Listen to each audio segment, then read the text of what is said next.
Fox Sports. We are Black Hawk. We are Wisconsin.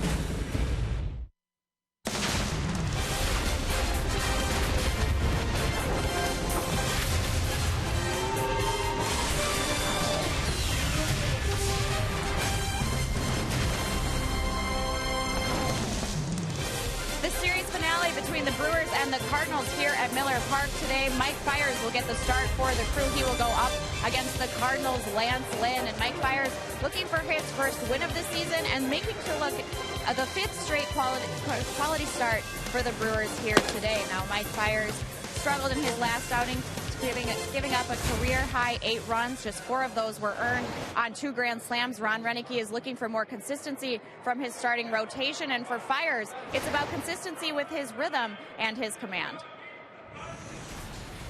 No, not necessarily working on much other than just making sure the rhythm's there and he can repeat pitches. And, he's been going out there with not the kind of command that he's used to with all his pitches. He's a strike thrower.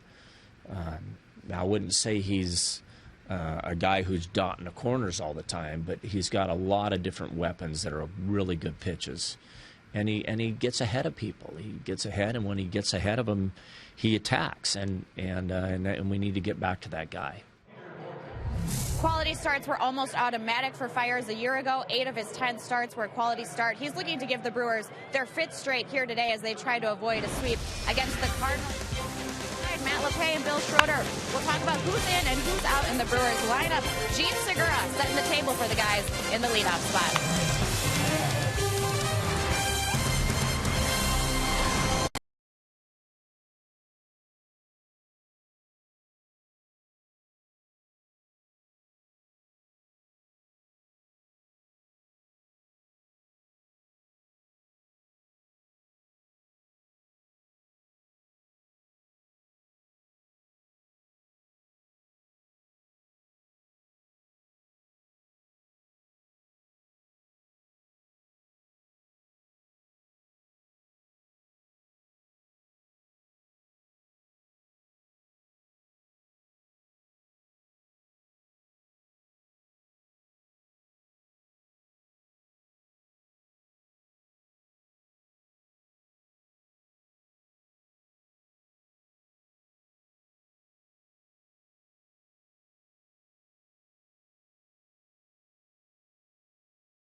Is brought to you by Menards. Save big money at Menards on all your home improvement needs. By Toyota. See where Toyota takes you. Test drive one at your Toyota dealer. Toyota, let's go places. And by Miller Lite, the original light Pilsner. Cheers, it's Miller time. Signs of spring here in Milwaukee. We're going to keep the roof closed here today, but outstanding tailgating weather as the Brewers get set to wrap up this weekend series, as well as a homestand taking on the St. Louis Cardinals. And we know the Brewers, again, in desperate need of a win. And, Rock, if they get the win today, they're going to do it with a different look in lineup. We know about the guys in the DL, but today, no Braun, no Ramirez in the lineup. Yeah, you got to figure these guys need some time off. Braun is a little bit banged up over the course of the beginning of the season. Ramirez has a scheduled day off for him, so you're going to see some interesting guys in that lineup. Juan Centeno gets his first start behind home plate. All right, we're looking for bright spots for this Brewers team, and at the plate, Gene Segura clearly has been one of them, having a good series, really having a good start to the year, carrying over with how he ended last year. He is hitting the ball well. Yeah, and it kind of reminds you what he did in the beginning of the season in his rookie year. I mean, staying back, waiting back, not jumping at the baseball, and more importantly, driving the ball to the opposite field. Segura has really ironed out that swing. He's confident at the plate. I think playing winter ball last year helped him out quite a bit. He's a confident hitter right now, and the only thing he's doing different on different pitches is point of contact. You see on the left, they hit the right field. Look at the point of contact right off the front of the plate. That's what you do. Same swing, just a different point of contact. And on the right, gets the bat head out, rips a double down the line. That was in yesterday's ball game. So Gene Segura right now at the top of the order is really doing a fine job. All right, Brewers and Cardinals. Mike Fiers, Lance Lynn, the pitching matchup as we get set for the third and final game of the series and a homestand finale here at Miller Park. The Milwaukee Brewers and the St. Louis Cardinals will get things started coming up on Fox Sports Wisconsin.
Park, and it's Willie Peralta bobblehead day. Fans making sure they get their Willie Peralta bobblehead as they make their way into the ball yard. Brewers baseball on Fox Sports Wisconsin, presented by Potawatomi Hotel and Casino. Book your stay now. Mike Matheny's team continues to roll. It has now won 9 of its last 10 since dropping its home opener to the Brewers nearly 2 weeks ago.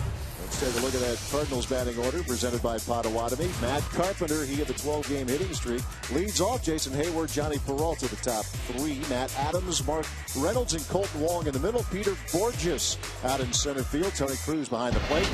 Lance Lynn on the mound against Mike Fiers for the Crew. Yeah, Mike Fiers needs a good outing. Got roughed up his last time up against Cincinnati. 4 innings, 8 runs, 4 of them earned. Gave up a couple of grand slams. You see his numbers overall. But he's had good success in his career against the Cardinals. He has, to the tune of a sub-2 ERA, 1.67 in 5 career starts, 7 overall appearances. This Brewer pitching staff, the starters have performed well these last 4 ball games. Quality starts, and Fiers looking to extend that streak and help his ball club here today. And unfortunately, 1 win to show for it. Yeah, so a good run through the rotation this week. By the way, great work on Brewers Live pregame, Rock. That was fun. Stepping in, yeah. Mixing up with the fans down there. I forgot how much fun that is down there. Fun to listen to those stories. We're up here, Mike Faulkner, our statistician, and I up here enjoying your story on that. Part one of the topics, in case you missed it, it was the call up. The day you're called up. Nothing like it, huh? Yeah. Nobody. Never forget the phone call that you get when you first get to the big leagues. Mike Fiers recalling that moment, and he's ahead of Matt Carpenter, a ball 2 strikes. Carpenter with a 12-game hitting streak. He ranks 3rd in the National League in batting average. .388 coming into the game. That includes 12 multi-hit games. That includes last night as Fiers missed on a curveball. Man, that's the pitch right there that Fiers needs to get better command of. I mean, we could talk all you want about, the fastball, elevating the fastball, but if he's not able to throw the curveball for strikes and the changeup, get some swings on those 2 pitches, fastball not nearly as effective. Here's the 2-2 to the game's leadoff hitter. Fiers gave up those 2 grand slams in a slugfest Tuesday night against the Reds. It should be noted the first one he allowed, and that was to Jay Bruce in the 3rd inning. That followed an error. 8 runs he allowed, 4 were unearned. Bruce grand slam in the 3rd was followed by another slam off the bat of Todd Frazier in the 4th. It was a wild night at Miller Park. Elian Herrera hit a grand slam for the Brewers. Only the 4th time in the big leagues where we've seen 3 grand slams in 1 game. It was thought the Brewers bats might be coming to life a bit, but that has not been the case. They were able to win on Thursday afternoon against Cincinnati, getting a key hit from Gene Segura. Another run in the 8th inning for insurance. And St. Louis has come to town and has taken the first 2 games. Yeah, the best earned run average of any team and pitching staff in baseball. That'll do it to you. Sharply hit on a bounce, Gene Segura, and there's the first out of the day. Now let's check out the Menards defense for the Brewers as listed by Ron Rennick. Got big changes today. You got Hector Gomez over at 3rd base. Segura at short. Elian Herrera gets another start at 2nd. And Juan Centeno up for the minor leagues. Lucroy put on the disabled list. He came up his first start today. Yeah, Maldonado taking a little break, and Juan Centeno has a good throwing arm. Played briefly with the Mets last year, appeared in 10 games, now gets his shot in a Brewers uniform. Jason Hayward stepping in.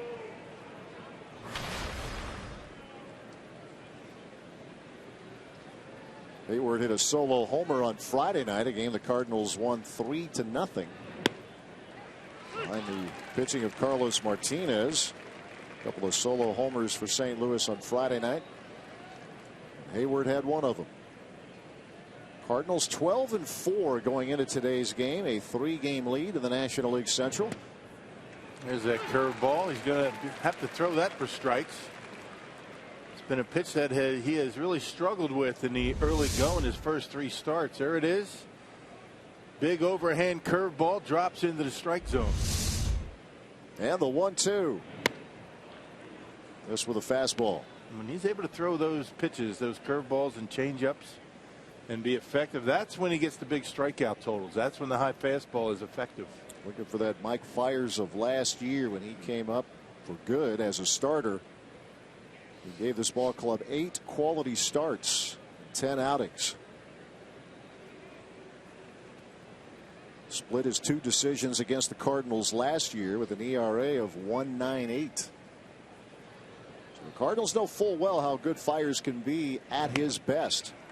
And that just did miss, and Centeno is ready to get it around the horn there, but didn't get the call. Well, a very difficult pitch to take. I'm not sure how you don't ring that up, though. C.B. Buckner behind home plate. He's had a rough series. Hayward, little chopper, and this will be Adam Lind unassisted. 2 men out. And C.B. Buckner has had a couple of calls on the bases overturned on review in this series. Well, he saw a tight strike zone in last night's ball game, and that's what got Ron Renneke thrown out of the game last night. Yeah, Ron was very frustrated with how that game was called, how the balls and strikes were called. Didn't think that the consistency was there. Seemed tight. That's how it goes when you're struggling. A little tight when your guy's on the mound, not so tight when the other guy's on the mound. Yeah, when things are going well, you don't worry too much about that. One pitch here and there, but the way things have gone with the Brewers right now, I mean, you need every break you can get. Johnny Peralta has had himself a pretty good series, as you can see. He had the other solo home run, one of 2 the Cardinals had Friday night.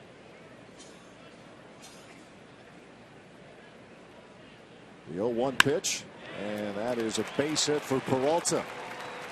Chris Davis over to cut it off. Big turn, but Peralta holds it first with a 2-out single. Yeah, there's that fastball left out over the plate. Peralta is swinging the bat well to start the season. And you see the grip, the 2-seam fastball. Look, that was right down the middle of the plate, and Peralta hits it hard into center field. Don't make mistakes with fastballs to that guy. He can hit them. Make you pay. He now has a 6-game hitting streak. As Matt Adams settles in.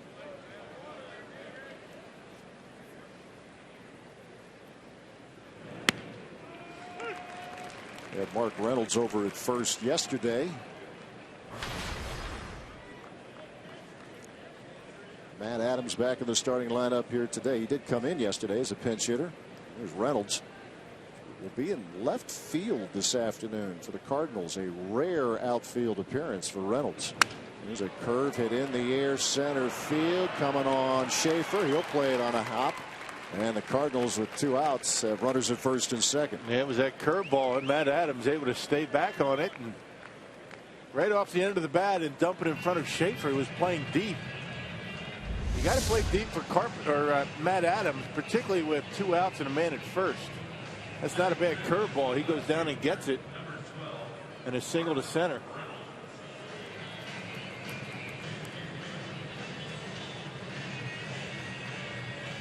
Good looking view via Phantom Cam of Matt Adams. And the Cardinals putting together a little threat here right out of the gate. Mr. Carpenter and Hayward were retired. Peralta and Adams reach on singles. Mark Reynolds steps in.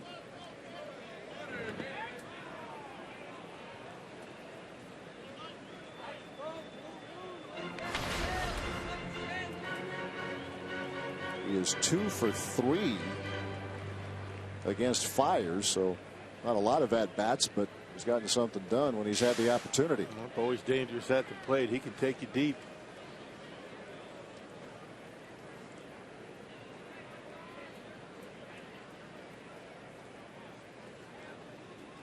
The 1-0. Saying, trying to get that going with Mike Fires.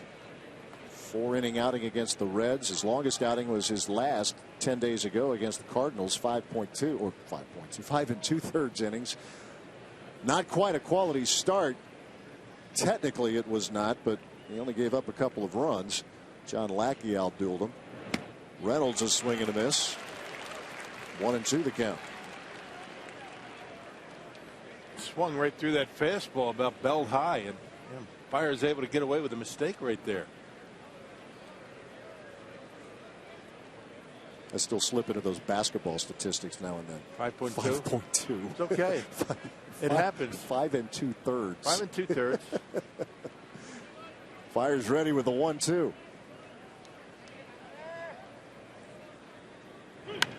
And Reynolds fouls it out of play. It's actually 5.67. It would be. It would. It's exactly what it would be.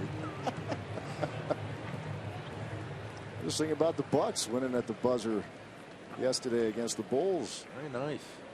Good for them. Playing again tomorrow down in Chicago, game 5.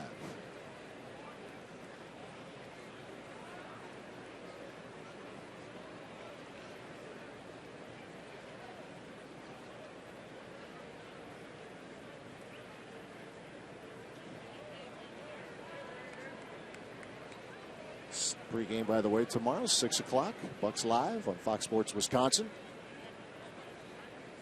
Fires ready with a 1-2. And that just missed.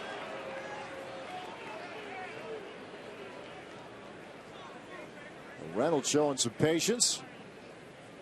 Mike fires in a battle. 2 on in the first inning.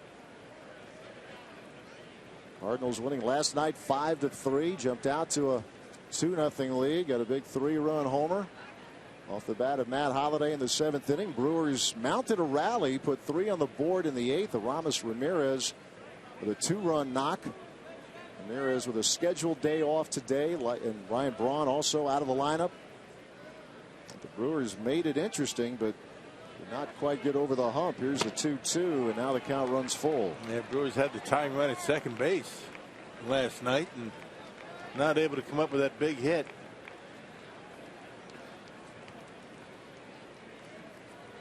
Seth Maness was able to come in and close the door. Matt Belisle worked out of big trouble in the 6th inning.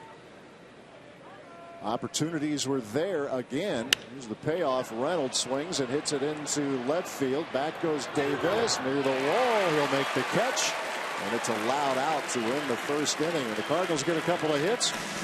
Fires, gets out of it. Now the Brewers get their first shot.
Renicky ready to see his team go to work, and sounded like the broken record here, still trying to get that offense going consistently. Here's the Brewers batting order presented by Potawatomi. Gene Segura been swinging a good bat, leads off, followed by Logan Schaefer and Gerardo Parra. Adam Lynn, Chris Davis, Elian Herrera in the middle, followed by Hector Gomez. Juan Centeno catching and batting 8th. Mike Fiers on the mound against Lance Lynn, who has dominated the month of April early in his career. He's only given up 4 runs so far this year. 1-1. The loss came in his first start.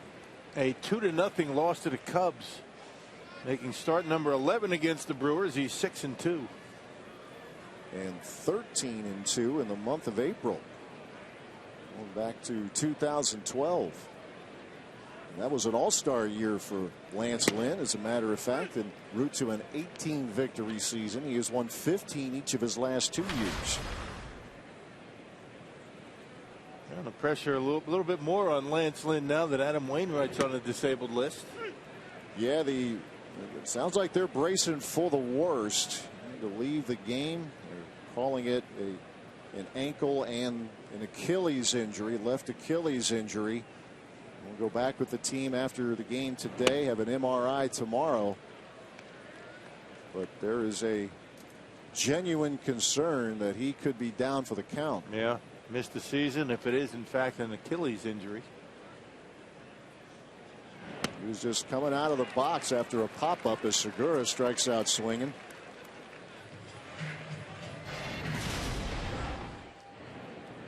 It's easy enough. It was a pop-up to first base. You can see the way he got out of the box. He was okay there, but then he plants that left leg and starts toward first base, and that's where it happened. Stretched that ankle and had to be helped off the field. He ended up using a whole lot of his bullpen. It included Mitch Harris, who made his major league debut. And his team, with the help of the pen, able to hang on and beat the Brewers 5-3. Logan Schaefer hitting second in the order today.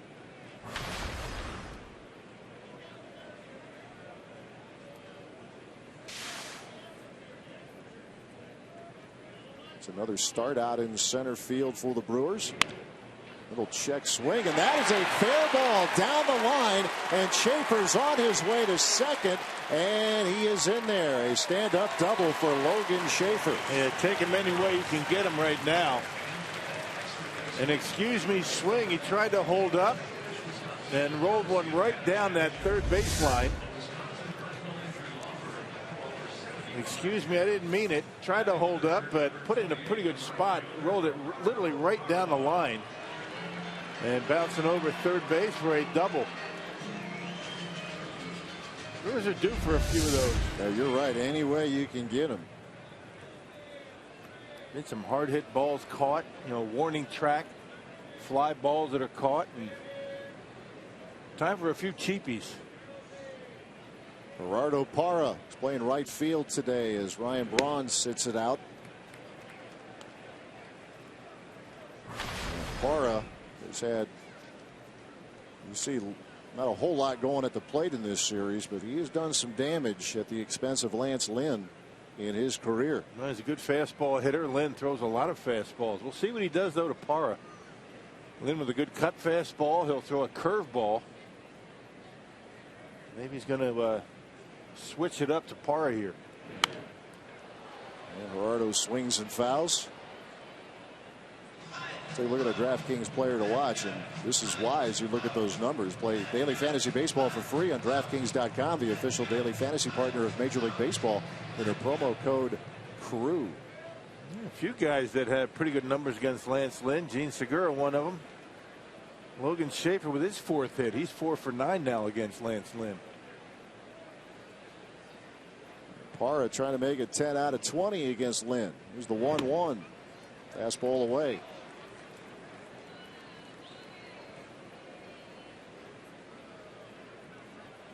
Parra been playing some good solid defense. Solid to better than solid. Showing off that strong arm he has already multiple times. And he, like many, trying to get going at the plate. Good numbers, as we said, against Lynn. Trying to get that going here today. A swing and a miss.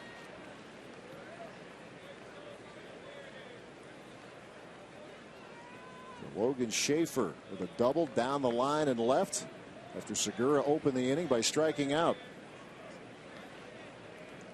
And Ron Renicky has all of his left-handed bats in the lineup, including switch hitter Ilian Herrera.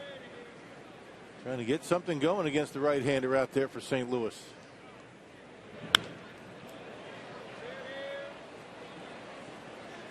You could probably say it beyond this series, but it's really rung true this weekend. This has been a weekend of missed chances for the Brewers. They have left runners on base. They have run themselves out of multiple innings. And when you're going up against good pitching, the last thing they need is help, but the Brewers have given them some with breakdowns on the bases. Yeah, 5 outs on the bases in the series, and when you think about it, that's almost 2 innings worth of at-bats. And Parra goes down swinging. 2 men out here in the first, both via the strikeout. And when you're not scoring runs and not able to get on the board, you need every single out that you can get at the plate. Let's check out the Menards Cardinals defense. You got a couple of changes in the outfield. You got Mark Reynolds in left, typically an infielder. You got Peter Borges, the speedster, in center field. Tony Cruz getting another start. Yadier Molina still banged up. First start ever for Reynolds in left, and as you saw in the graphic, he started in right. The game for the Brewers last year happened to be in Cincinnati, where the Brewers are headed after today's game. Play the Reds tomorrow and Tuesday night, as well as Wednesday afternoon. Adam Lind, who is 3 for 8 in this series. Go back to last night's game, though, and the missed opportunities. You look at the 6th, and the Brewers had runners at first and second with 1 out. Back-to-back Ks, Ryan Braun and then Adam Lind. It was a 2-0 game at that point. The Cardinals broke it open in the 7th. And a 3-0 count now to the Brewers' first baseman. He's got to come up with that big hit early in the game. Take some of the pressure off this Brewers starting rotation. Yeah, which has really stepped up its game for the last 4. But has had to be nearly perfect. Lynn draws a walk, so the Brewers have him at first and second with 2 men out. And not so sure that wasn't intentional. Lynn's been swinging the bat well, and left-handed bat. I guess he figures he'd rather go after Chris Davis, who has struggled mightily against Lynn in his career. You see that average heading in the wrong direction after a good start for Chris Davis. He's doing a great job of taking the ball the other way and maybe trying to drive it a little bit more, Rock, and it's just not panning out, at least to this point. Yeah, he's been rolling over on some pitches that normally he's going to be able to hit hard into the gap in right center or into center field. That's what he's doing first couple of weeks. It's just a 2 for 21 homestand here for Davis. And when you're a home run hitter and you haven't hit any, it starts getting into your head and you start thinking about it.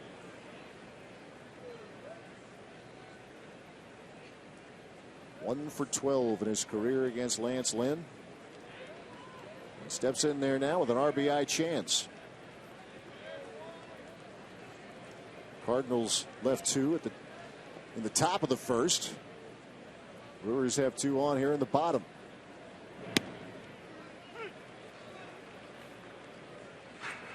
Mentioned Lynn has just been terrific in his young career in the month of April.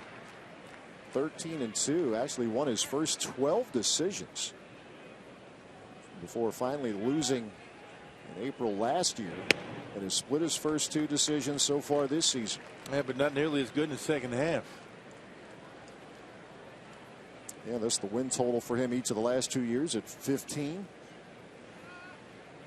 So a very good pitcher that is still probably in that category of underrated.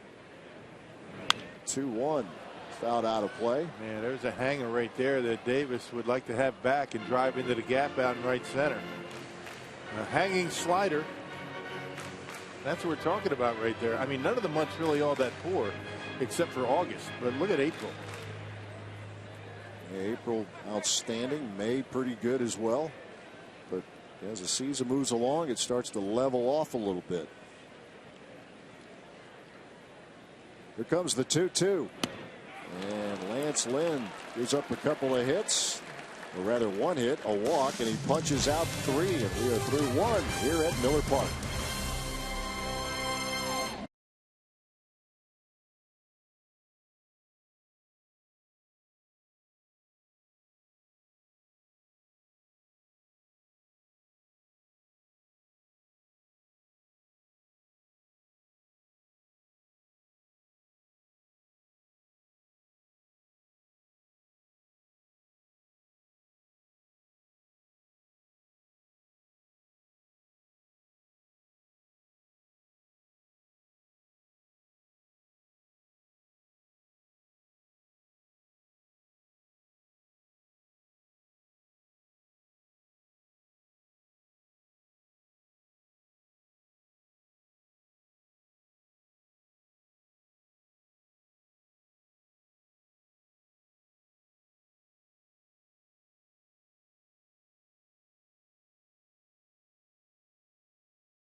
threat in the first inning, and both teams come up empty. So we move on to inning number 2. Colton Wong, Peter Borges, Tony Cruz will be facing Mike Fiers.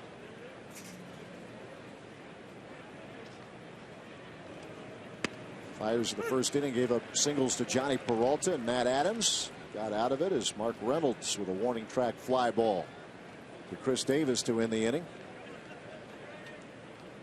Wong went 1 for 4 last night. He was out in front and quickly down 2 strikes and nothing. Yeah, try to avoid throwing this guy fastballs over the plate. Yeah, good fastball hitter, he can drive it.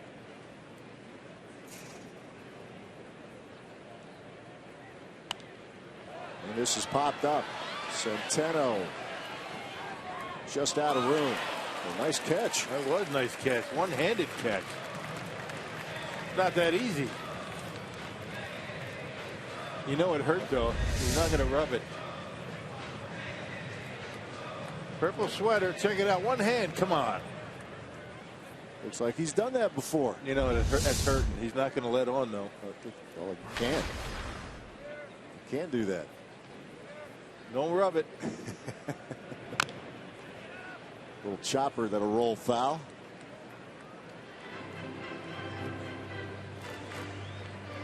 The Brewers wrapping up the homestand. We were telling you last night that the Brewers would have to face Johnny Cueto tomorrow. The Reds were actually rained out in their game against the Cubs, so the probables all been moved up. Jason Marquis will go against Jimmy Nelson tomorrow, then Loesch and Cueto on Tuesday night.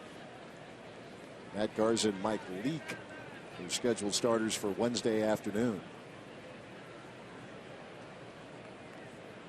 Still quite the run of opposing pitchers the Brewers have had to go up against.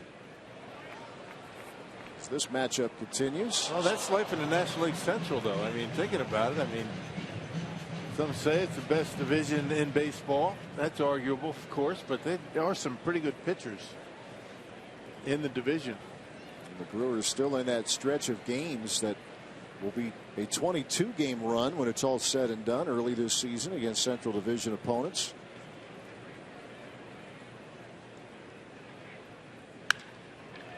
Ground ball to second. That's Herrera. There's the first out of the inning. A lot of very good pitchers in the division, but a lot of right-handers, not too many lefties. Steady diet. Steady diet of right-handers. Hey, 5 county residents save 50% on tickets Monday, May 4th through Friday the 8th as the Brewers welcome the Dodgers and the Cubs to Miller Park for their annual 5-county 5-day celebration. Visit Brewers.com/5county to reserve your spot today. Peter Borges looking for his first hit of the year. Gets the call in center field in place of John Jay. The Cardinals are winning, but this is a series that has had a price with obviously the great concern about Wainwright. Yadier Molina not in the lineup again. Took a foul tip to his knee on Friday in the 5th inning and unable to complete the game. Tony Cruz has handled that shore. With the Wainwright injury, they have called up a catcher, Cody Stanley. So Mike Matheny back with a 5-man bench. Been using an 8-man bullpen for a time, but now that switches out. Matheny was really short-handed yesterday with only 3 on his bench to start the game with Molina not available. 2-strike pitch. Upstairs with a fastball. Borges runs very well. Covers a ton of ground when he's in center.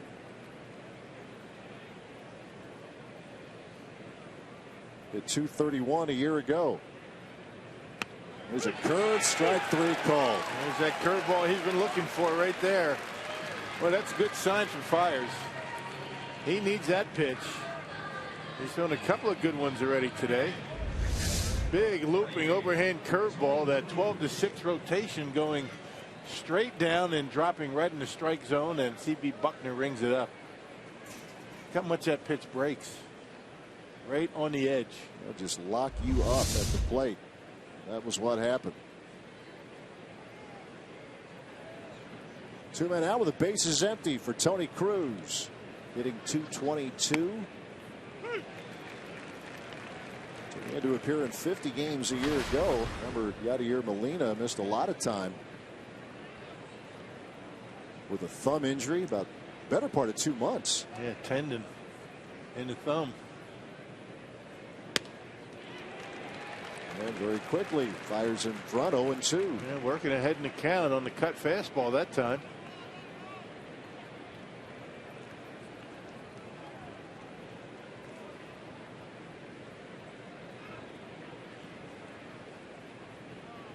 That's Juan Centeno behind the plate. If you're just joining us, Team Maldonado not in the lineup. Nor is Aramis Ramirez, nor is Ryan Braun.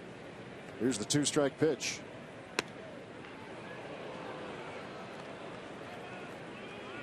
Yeah, Centeno handles himself very nicely behind home plate. Saw a lot of them in spring training. Blocks the ball well. Very good throwing arm. And a left-handed bat. Sharply hit, diving stop, Hector Gomez, and he saves a double there. That'll be a base hit. Cruz is on, infield hit. Well, if he keeps that one just a little bit closer with his arm over there, he might be able to get the out with the catcher running to first. Just off the heel of the glove, and if it doesn't trickle away that far, he might have a play. He's got a terrific throwing arm. Over there for Ramirez. 2 men out. Now Lance Lynn.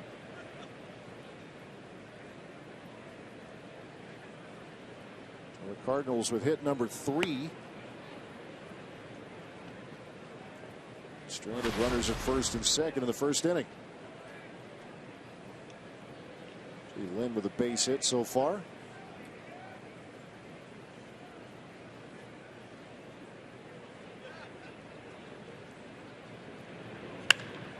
That's well hit. A base hit near the line and left. Cruz turning second, on his way to third, and on his way to second is Lance Lynn. And the lineup turns over to the always dangerous Matt Carpenter. Yeah, fastball or cut fastball, one of the two out over the plate, and Lynn taking a hack like a position player right there. That 2-seam fastball right down the middle, and Lance Lynn able to get the big part of the bat on it. You just can't allow that to happen. Now you got Carpenter coming up with 2 outs and a couple of men in scoring position.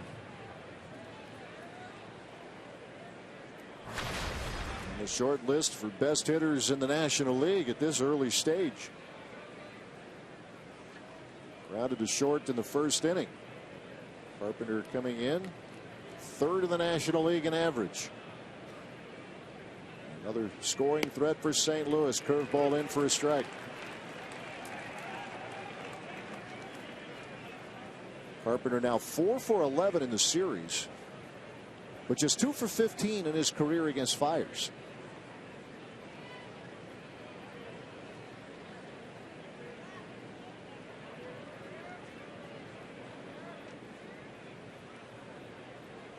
Fires ready with a 1-strike pitch.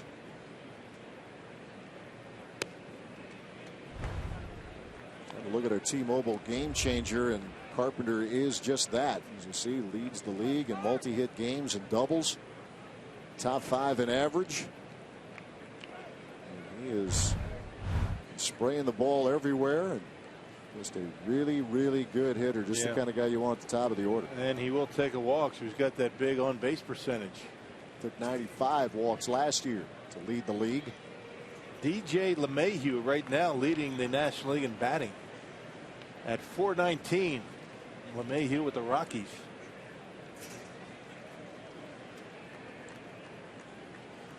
Talk about offense being down and all that. Well, not for everyone. This is a Cardinal team that coming in, we didn't talk a lot about their power, but they have shown a little bit of that. Mayhew leads the league. Adrian Gonzalez of the Dodgers, who hit his 7th homer of the year last night, he's hitting better than .400. Breaking ball in the dirt. Now 3-1 the count to Matt Carpenter.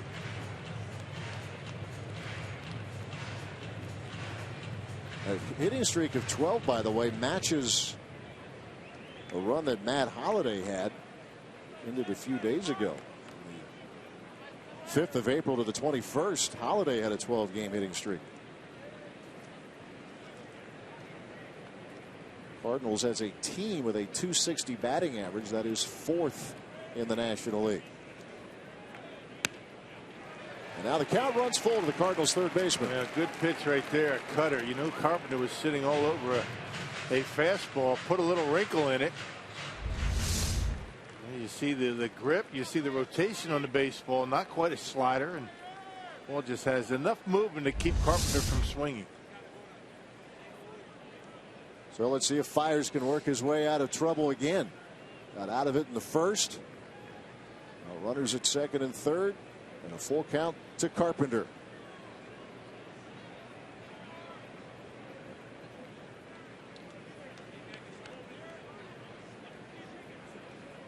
Infield single from Tony Cruz, and Lynn roped one down the line and left.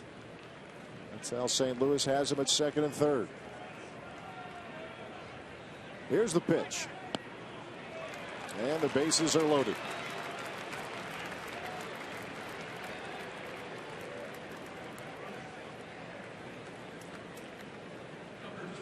Brewers walking a little tightrope here in the opening 2 innings. See if they can get out of this. Jason Hayward.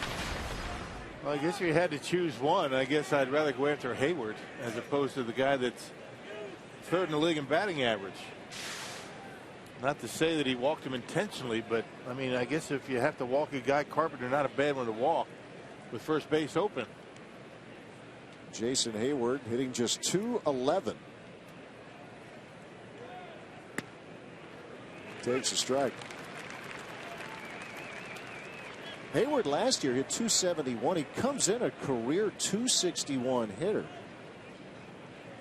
It might not wow you, but you know he's a lot better than the average he's showing right now. 3 years ago, he hit 27 homers. Went deep 11 times last year. There's a ground ball. Herrera will flip to Segura, and again the Brewers are out of it. Another threat. The Fiers company keep him off the board. Bottom of the second we go.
No.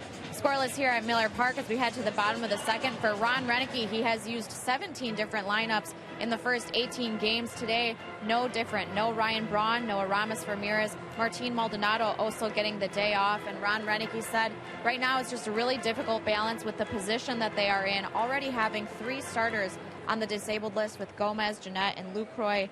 on the DL. He said, he said, we know that we need our best players out on the field to win, but at the same time, I still need to give my regulars days off to keep them strong. He said, bottom line, we can't afford to lose anyone else with those three missing. They will get Gomez and Jeanette back, hopefully within the next week. But, you know, Brock, as you said on our pregame, it's the bomb squad day, and those guys looking to step up here.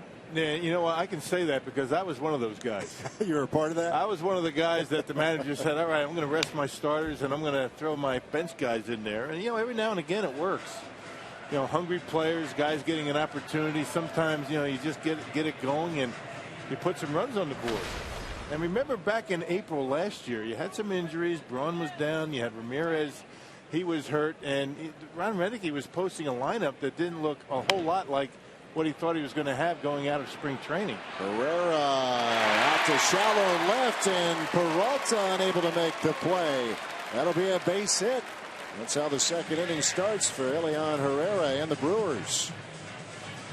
Starting to try to get some breaks. I mean, that's what the Brewers are looking for. They got a break in first with that Logan Schaefer check swing double. Now this one just out of the reach of Johnny Peralta, who's got average range at best. Just not able to get there. Actually overran it. See where it hits him. He actually went too far. And off the back of the glove, and that'll be a single for Herrera. Here's Hector Gomez. Yeah, but you remember last April, there were times when Renneke was forced to, you know, put some guys in that starting lineup that were typically going to be on his bench, and they continued to win. Yeah, they had a day where a lineup included Jeff Bianchi playing short, with Maldonado behind the plate, corner infielders Overbay and Mark Reynolds. Elian Herrera had a start. Brewers won 2 out of 3 in St. Louis. Extra innings were necessary. The 2 wins, but that's when, you know, and it's easy to forget because they started so well last year, but they had to overcome a lot in the process. Ryan Braun this time with the oblique injury. Gene Segura taking a bat to the face. You know, it seemed like a lot of things were going wrong that could cause a team to unravel in the first month, and actually the exact opposite happened. They played very well. Yeah. Now, be honest with me, just remember that, or did you still have that scorecard? I still have that scorecard. I knew there were some lineups that you wouldn't have thought. I had to look back. That's impressive. I had to be honest. No wonder you've been in this business this long. That's awesome. Boy. When you call limited games, that scorebook isn't quite, you know, you don't fill it up quite as fast. You can look back. Yeah, I guess. You still got last year's, right? It's a multi-season book I have going here. That was impressive, Matt. It was. He's trying to help the club. Man. You should have just told me that you just remembered that. That would have been even more impressive. Well, you know, would you have believed me? No. I didn't think so. 1-1 pitch. And this is popped up, and this is going to stay in play, but out of reach for Tony Cruz. Yeah, tough play for Cruz. It's not able to get there. A lot of catchers would slide up against that wall to see if they could, you know, make that catch. But by the time you identify where it is, you take the mask off, and boy, you've got to be really quick to get there. I think if he slides, if he had to do over again, he might have slid. And when you get down like that, you give yourself a little bit more time to catch it because your glove's lower. If you just check it in, Cruz continues to work behind the plate. Yadier Molina out of the lineup, taking a foul tip to his knee. Friday night. It's the big concern with St. Louis. To an extent, obviously you want Molina back as fast as you can, but Adam Wainwright scheduled for an MRI tomorrow. Left ankle injury last night. Really bracing for the worst as Gomez line drive to right, and Hayward the sliding catch. Yeah, he's pretty good in that outfield. I mean, very tall. He got a good jump on it and able to make the catch just shy of the grass. But that was a nice at bat for Hector Gomez. Look at this. I mean, just trying to serve it out there to right. Get on top of it just a little bit more. It's a base hit. That and the fact that Hayward playing pretty shallow, not figuring that Gomez was going to hit the ball over his head.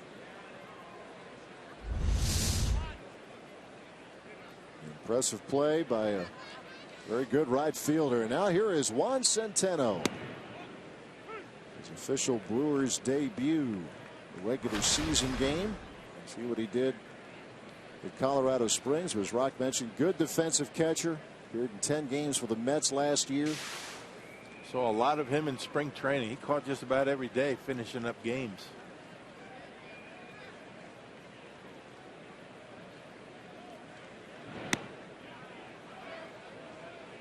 1-1 as Lance Lynn missed. See, he's played very briefly the last couple of years. Here just a handful of games each of the last 2 years with the Mets. Up and down with the big club a couple of times last summer.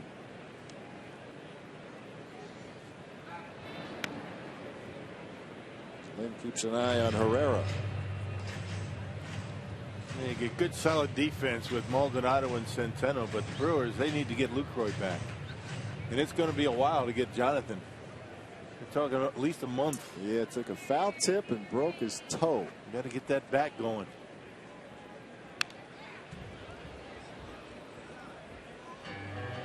That is, and this club, as we mentioned, from the principal owner on down, saying, look, even without those opening day starters who are on the DL, this team wasn't going. But you just have to think that guys like Lucroy, especially a guy like Lucroy, would have had some things figured out by now had he been healthy. Right.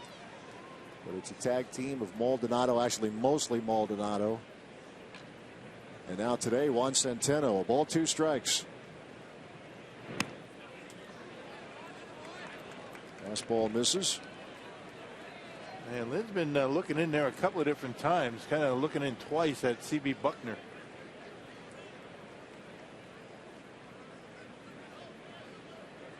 Not getting the corner. The pitcher here so far. Corners have been closed in this series. They have. This crew very tight in that strike zone. 2-2. Full count. Look at that bat here for Juan Centeno. A little scout over there at third, the crew chief. Yeah, he threw out Ron Renicky in last night's game. He did. Renicky had, in his mind, seen enough. Didn't like how the balls and strikes were being called. A lot of frustration. This Brewer team. And there's a soft liner that Carpenter has pop out of his glove, but they'll still get the force over at second. 5-6-4. I tell you, Wong had the handle right away. They might have turned 2. That might have been a 5-6 to 4-3 double play with the catcher running. Check it out. They're thinking about a double play. Pops out of his glove. Peralta gets it. And Wong just doesn't get the handle on it. Or he might have been able to turn a double play.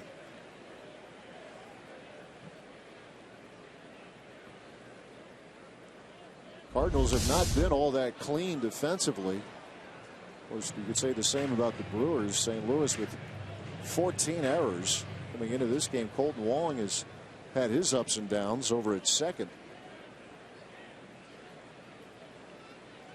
Mike fires at the plate. And there's a little ground ball to short. Peralta flips to Wong, and that'll do it for the Brewers here in the second. They get a hit, but that's it. We're through 2 scoreless in Milwaukee.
Marshfield Clinic. Don't just live, shine. By Piggly Wiggly, the official supermarket of Fox Sports Wisconsin. And by Hupy and Abraham. 1-800-800-5678. Hupy and Abraham. Tell them you mean business. Top of the third at Miller Park. Cardinals and Brewers. No score. Sunday afternoon. Bring the family to the ballpark. A little pizza going there. Can't beat it. No. A little princess sitting there, right? Got the princess dress on. You ever seen Frozen? I have not. You? Oh, yeah. I have a granddaughter. Great animated movie. I think that's what she was going for right there. It worked. It's working, though. Johnny Peralta leading off here for St. Louis. Mike Fiers has worked out of trouble in each of the first 2 innings. Cardinals had him at first and second in the first and left him loaded in the second. Although I'm not sure it was Elsa or Anna that she was going for with the dress. You know, I'd believe you either way, having no knowledge. Don't have a granddaughter.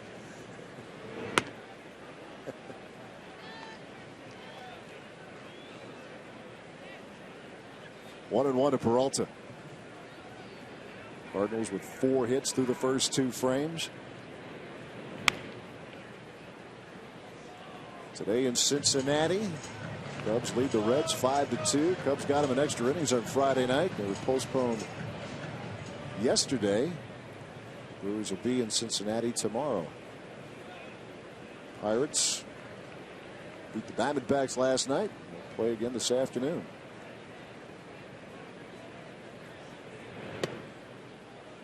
So the Cardinals with a 3-game lead on both the Cubs and Pittsburgh. Pirates playing some good ball right now. The Mets, the talk of the National League, with their 14-4 start. Isn't that something? Beat the Yankees yesterday. Doing all that with David Wright on the disabled list. Yeah, had an 11-game winning streak. The Yankees got on to snap the streak on Friday, but they're able to get back at the Yankees yesterday. The Giants are edging closer to 500. They're 8-11. Keep in mind they lost 8 in a row. Had that losing streak snapped last week. There's ball 4 to Peralta. Leadoff man on for the Cardinals in the third.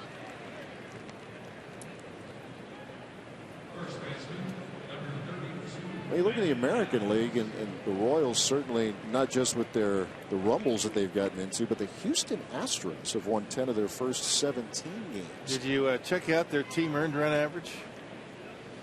The Astros right now are second in the American League with a team ERA at 3.02.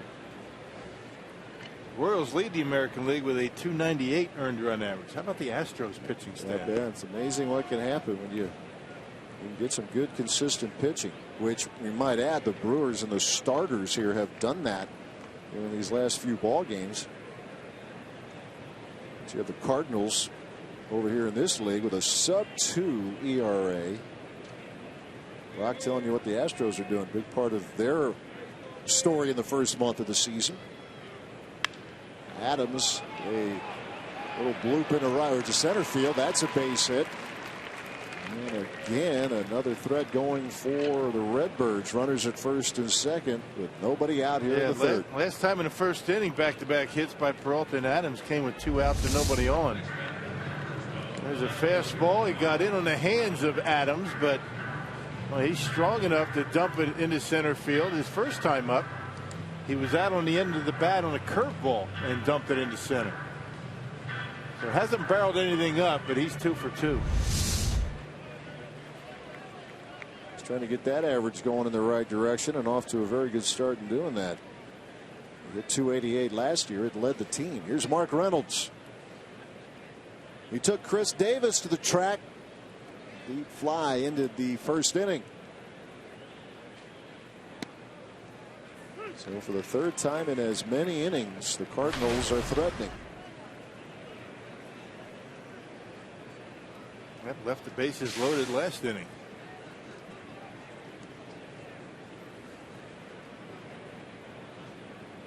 Here's the 0-1.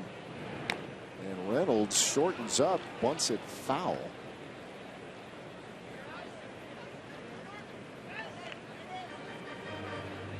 Not always the first thing you think of with Mark Reynolds, although I recall he attempted to do that in a game against the Yankees here last year. And I believe he had the game-winning single in the 9th inning. Yeah, ground ball between third and short, right? Yeah, yeah. So you're not the only one with a good memory. So you're on it. You didn't need to look back. You're testing me, though. I mean, you got me worried. I thought I had a good memory. Pass with flying colors.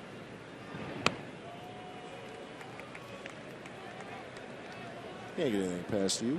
No. You know that.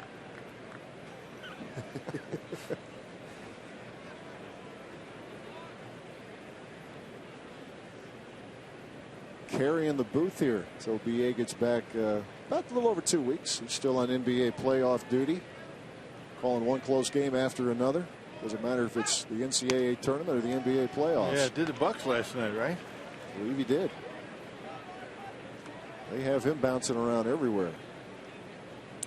Well, they should. He is as good as it gets. I don't know if we would tell him that personally, but no, he's probably listening. He's probably listening. Yeah. He's probably watching today. Did he text you and tell you to do that?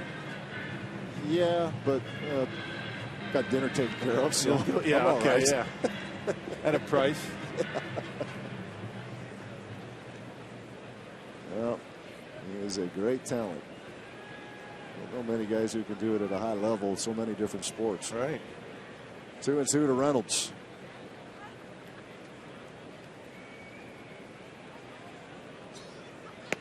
Got him. Throw it right by him. I mean, sometimes Reynolds feels like there's a hole in his bat. I mean, that pitch a little above the knees and pretty close to being down the middle, and he swings right through it. Believe me, I've been there. I mean, you feel like you're right on it. You swing right through it, just a little bit underneath that time. And it's a strikeout for Fiers. He needed that. Now ground ball gets him out of the inning.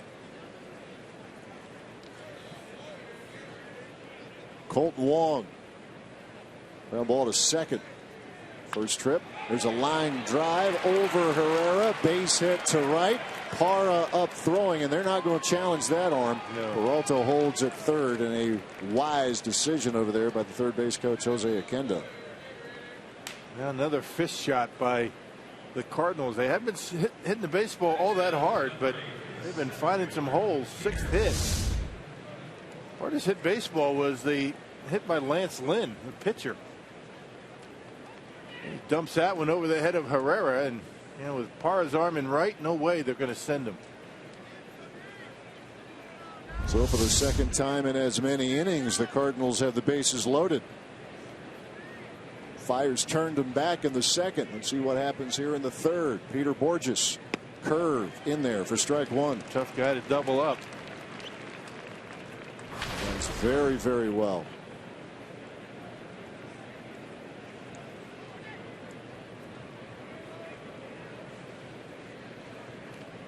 .63 pitches already for Mike Fiers.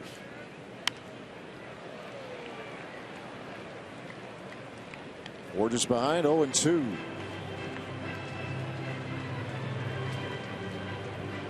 Well, that speed from Borges when he was with the Angels 4 years ago, led the American League in triples. He had 11.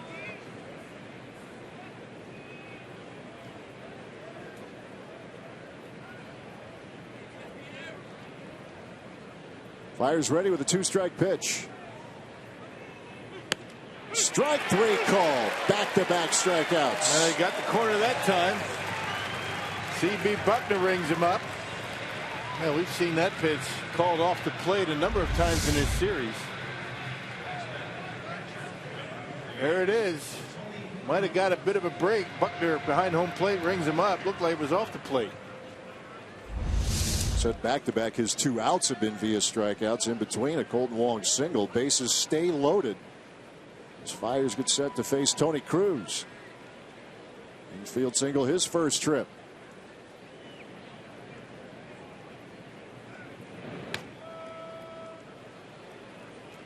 Boy, if the Brewers can get out of this. awfully huge as the Cardinals leaving a load of runners on the bases. Let's see if Mike can get out of it. It makes a big difference with Holiday and Jay out of the lineup, doesn't it? Yes, it does. Holiday hit his first homer of the year last night. Cruz a swing and a miss. You can add Molina to that list as well. Yeah, both teams shorthanded, or in case maybe by choice, but certainly not by Molina's choice.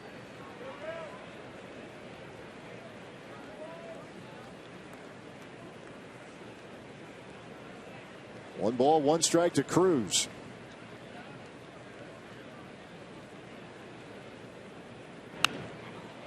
Popped up and will carry out a play.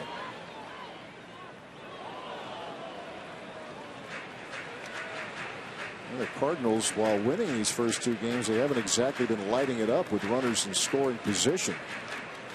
1 for 8 last night. 0 for. But the one hit was a 3-run homer. Yeah, that was big. You're right. Averages can be deceiving sometimes.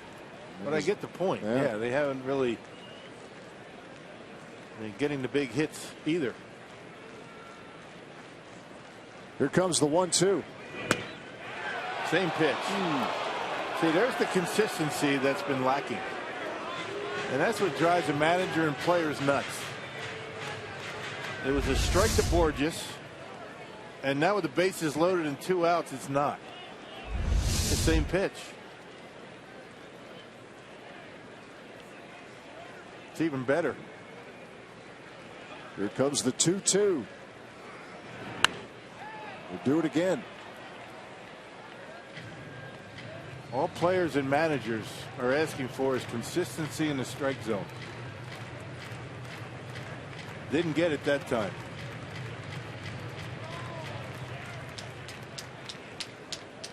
C.B. Buckner working behind the plate, calling balls and strikes. Juan Centeno will meet with his pitcher. Cardinals in the first inning, stranded runners at first and second, left them loaded in the second, and they're loaded now in the third. Yeah, the other side of that, Matt, is that you're up there with the bases loaded. You got 2 outs, and you take a pitch like that.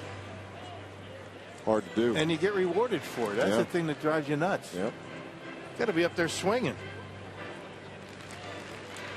Cruz hit 200 a year ago. And you know why they don't go up there swinging? Because they don't get called strikes. Yeah. Cruz will need a new bat.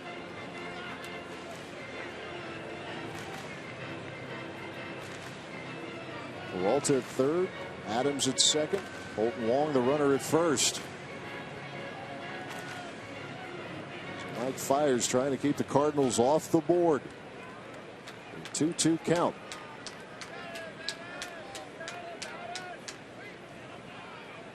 And here we go. Swung on and missed.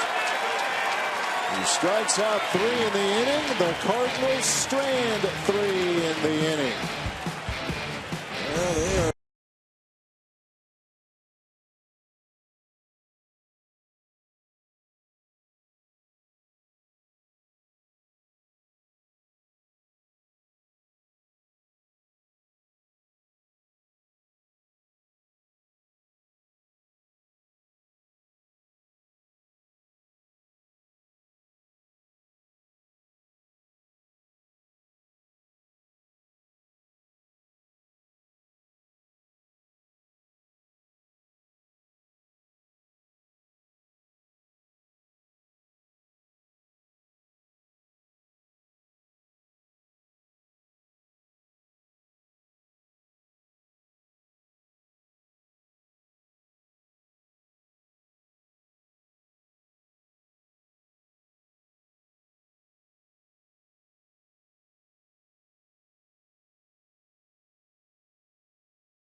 Park. Mike Fiers again wiggles out of a bases loaded situation. Keep this game 0-0. Time now for our Carsoup.com trivia question. This Brewers pitcher had the most wins back in the 1982 World Series. Which Brewer pitcher had the most wins back in the 82 World Series? Gene Segura leads off the bottom half of the third. Struck out against Lance Lynn his first trip. Segura last night with a 3-hit night. 5 hits in the series. First 3-hit game of the season.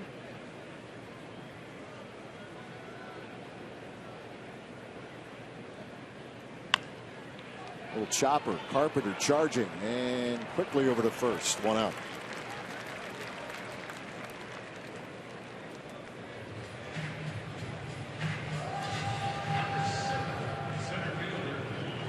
Logan Schaefer, excuse me, doubled down the left field line in the first inning.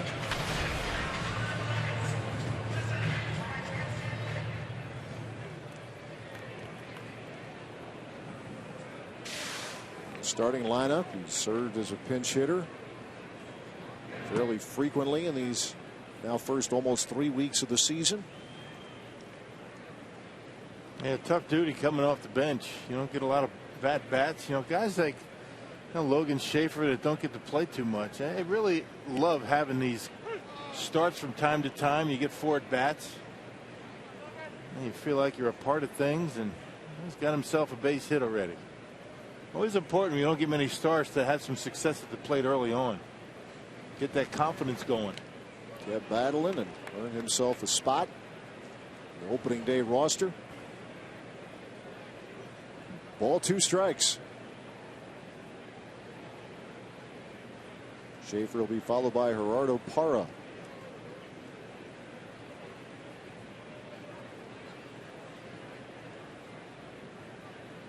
Cardinals through the first 3 innings have stranded 8.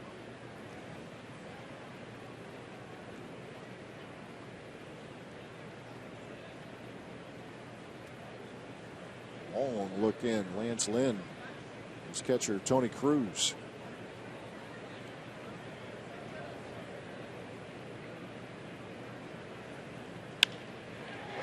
It's knocked down by Lynn, but Schaefer's going to reach. Second hit and as many at bats for Logan Schaefer.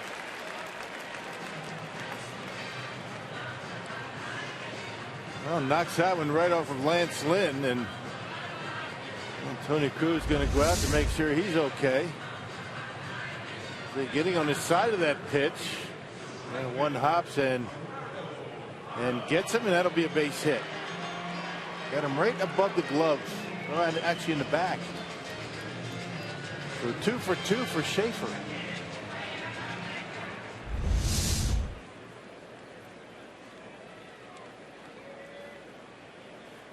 Hit number 3 for the Crew. There's Gerardo Parra. He struck out in the first. Lynn has struck out 3 here so far.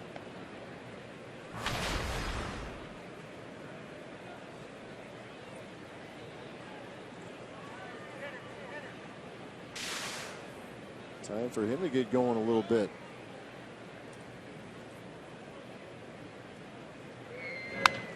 And there it is, down the line. That's a fair ball. That's going to go to the corner. Logan Schaefer turn around third. Eddie Seaver waves him in. And on his way to third, Gerardo Parra. RBI triple. Brewers take the lead. Asking you shall receive, right? Now an infield hit, then Parra with a triple right down the line. He continues to swing the bat well against Lance Lynn. And the Brewers take an early lead. Something happened to Hayward down in the corner. There you see Parra able to take that fastball, pull the hands in, and rip it down the line. And by the time Hayward gets it back in, Parra in with a stand-up triple. Didn't see what happened. The right fielder disappears in that corner from our vantage point. Appears they're looking at his leg.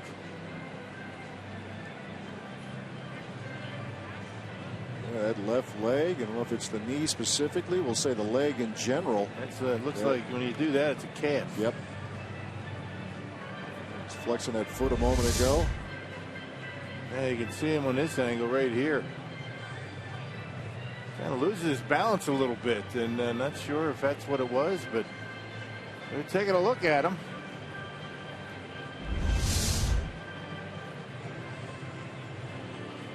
Manager Mike Matheny out there, the athletic trainer. This early in the season, you might take him out and put John Jay in the outfield. I doubt it's going to be Holiday. It's a day off for him. We'll see. Just trying to test that leg right now, it looks like. Looks okay. Of course, it's always looking okay when you just jog. When you're standing there and you got to get going quickly, that's when you can really pop those things. The Cardinals this weekend have had Yadier Molina banged up. Adam Wainwright with an Achilles injury. Now it looks like the Cardinals are going to have to make a change in right field. Jason Hayward. Some sort of an issue with the left leg. Meantime, a Gerardo Parra triple scores Logan Schaefer for the first run of the day. There's John Jay getting ready to come in. So his day off is no longer. He's back in it.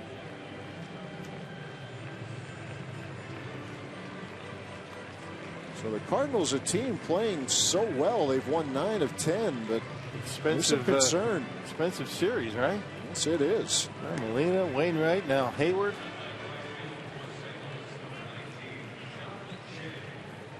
So exit Hayward, enter Jay. So Molina can only look on again today. But in the meantime, the Brewers coming up with a big hit by Gerardo Parra to give themselves an early lead. Well, they've needed that. Haven't had one of those in a while. Parra now 10 for 21 against Lance Lynn. And Brewers in business to pick up another one. All they need is a fly ball. Yeah, just one out here in the inning and an RBI chance for Adam Lind. There's 9 RBIs this season. Take advantage when the opportunities are there. Leads the team with the 2 homers as well as the 9 RBIs. Cardinals bring in the infield.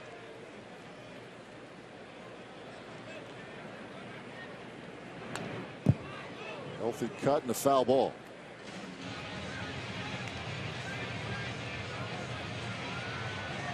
The Brewers the first to break through after the Cardinals in the first 3 innings. They stranded 8, 2 in the first, left them loaded in innings 2 and 3.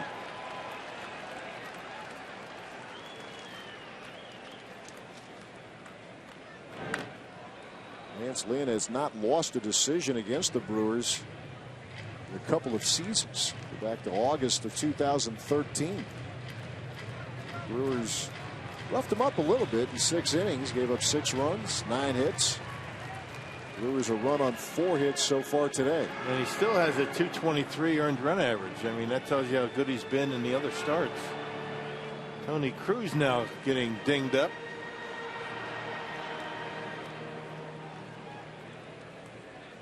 Bumps and bruises really mounting.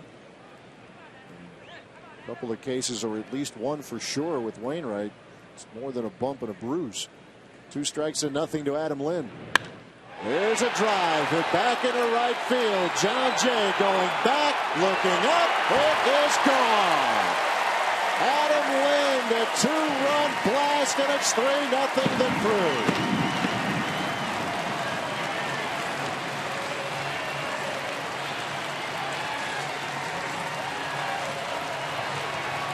It's funny how this game works.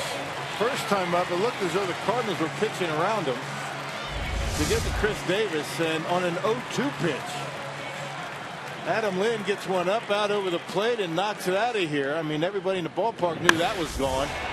Number 3 for Lind, giving the Brewers a 3-zip lead. Boy, how badly did the Brewers need that? Look at that extension.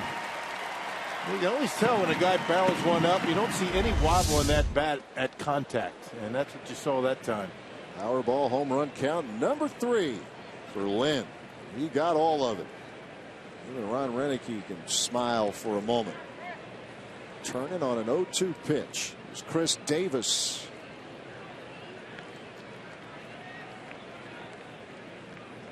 There's a sweet sound at the crack of the bat and a sweet sight for Milwaukee.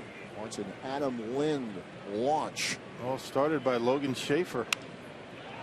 Little bloop right field, and that's going to fall. A base hit for Davis. Yeah, Brewers are due for about 50 of those. They've had a couple of them already today. Herrera had one. Now Chris Davis. Schaefer had a check swing double. They say they all equal out, but hitters will tell you they don't. A jam shot, a two-seam fastball getting in on his hands, and Wong not able to get there. John Jay couldn't do it. It's the third hit of the homestand for Davis. Hear him going in the right direction again. Here's Elian Herrera, first to throw over. 4 consecutive hits for the Crew. Infield single off the bat of Logan Schaefer. Run scoring triple. Gerardo Parra. 2-run blast Adam Lind. Single to right a moment ago off the bat of Davis.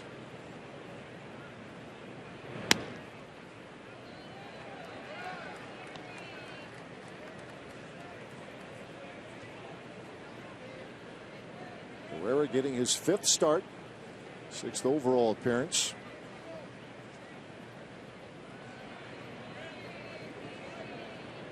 That 5 RBI night last Tuesday against the Reds included a grand slam.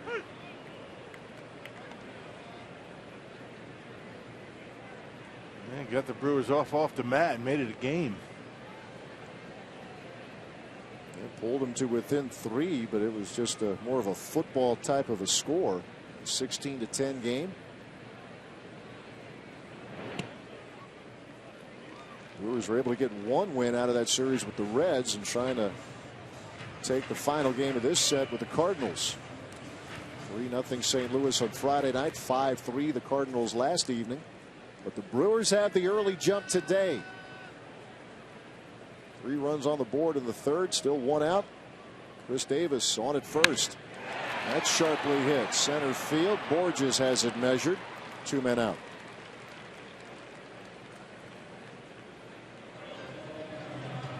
Man, they don't play very deep for Elian Herrera, which made that a pretty easy catch for Borges. Borges plays shallow because he's so fast and he goes back very well in the baseball.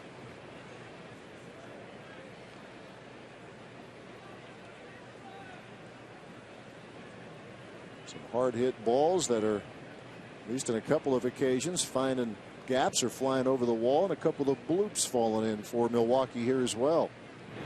Positive signs as Hector Gomez down a strike.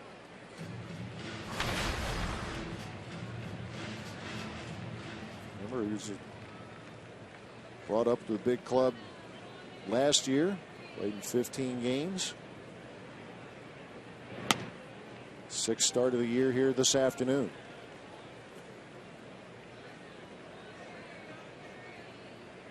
Lance Lynn, new 3-year deal for him, signed in January.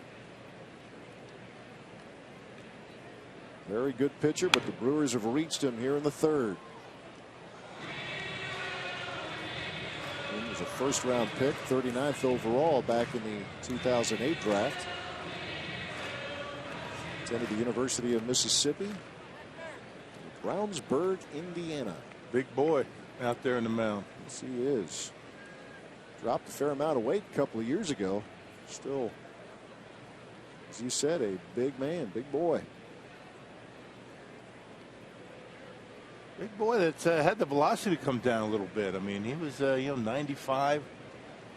But today, I mean, 92, 3 maybe. Swing and a miss. Gomez out on strikes, but a good 3rd inning for the Milwaukee Brewers. It all started with an infield hit from Logan Schaefer. And then Gerardo Parra rattled one into the corner. And then Adam Lind puts one over the wall, and the Brewers have a 3-0 lead.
Hotel and Casino. Lance Lind, Adam Lind, excuse me, a 2-run homer. Open the Brewers to this 3-0 lead, and here is Lance Lind leading off the top of the fourth for the Cardinals. Lind and Lind. It's not that hard. It's a little difficult. A little tricky. Brewers rattled him around a little bit. The most runs he's given up this year in the start. His ERA 1.56 coming in. He had 2 runs in his first start against the Cubs, got shut out, and then 1 run allowed in each of his last 2. 5 innings against the Brewers, 6 1/3 against the Nats. He had a no decision in that game, but that's the one game that the Cardinals have lost since dropping their home opener to the Brewers. Won 9 of their last 10. Here's the 3-1. Lind, by the way, doubled his first trip. Cardinals stranded 2 in the first and left them loaded in innings 2 and 3. If you're Mike Fiers, you need to have a quick inning, and the way to do that is to get this strike right here. And Lind's going to make him work for it. Don't let the Cardinals off the mat. I mean, you got a 3-run lead, and it'd be nice to get a 3-up, 3-down inning here. Keep that momentum in your dugout. As you said, quickness would be good here. Is that pitch count at 77?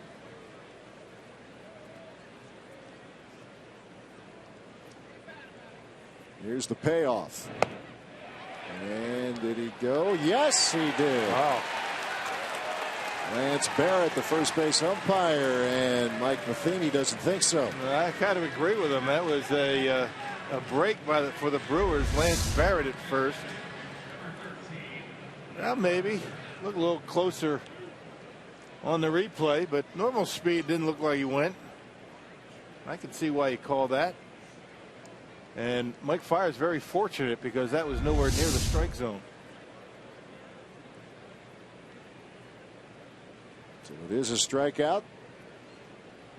And here's Matt Carpenter. Carpenter hit a ground ball to short in the first, walked an inning later. He's 2 for 15 now in his career against Fiers.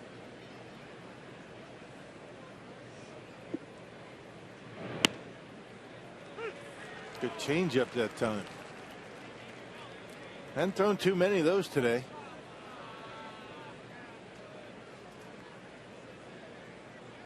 Fiers looking for his first win of the year.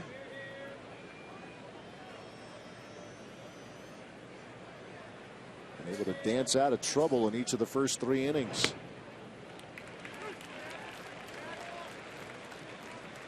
His pitch counts, fires 89 in his first start against the Pirates, 93 against the Cardinals, 92 against Cincinnati, and you see where he is now at 81, and we are just in the 4th. Yeah, bullpen's going to play a big part in this game for Milwaukee.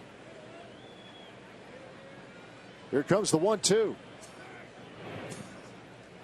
Curve bounces up there. Carpenter, a guy that's going to work the count. He got called out on strikes a couple of times last night on 3-2 pitches.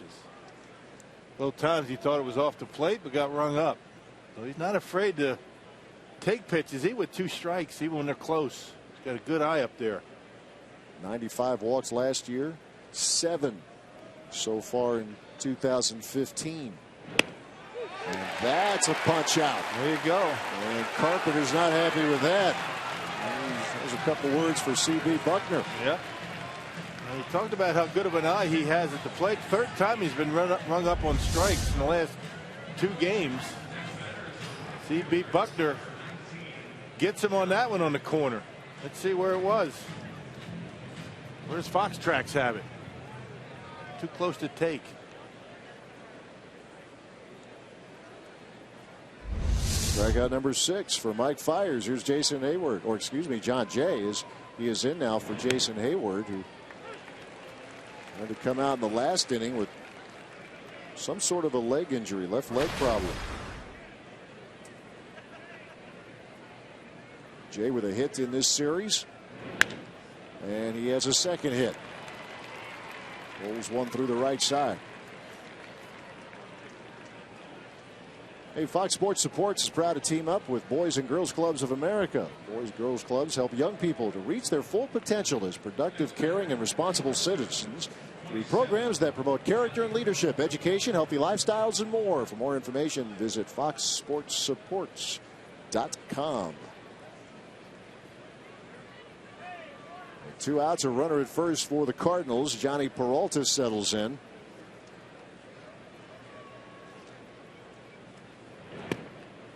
A couple of hits last night, and he is 1 for 1 with a walk here today. That's some big averages for this Cardinals ball club, but they don't score a lot of runs. They really don't. Of course, they hardly ever give up any, but yeah, run production down for St. Louis, but they have a terrific pitching staff, which is why they win like they do. And that throw over to first gets away from Adam Lind, and John Jay on his way to second. Well, mistakes you can't make. Another error charged to the Brewers. Not sure if the throw is off the mark or Lind just missed it off the end of the glove. A snap throw. Ball's got to be caught. That's an E3. Yep. And they're actually going to charge it, it looks like, at least at the moment, to Fiers. Wow. Okay.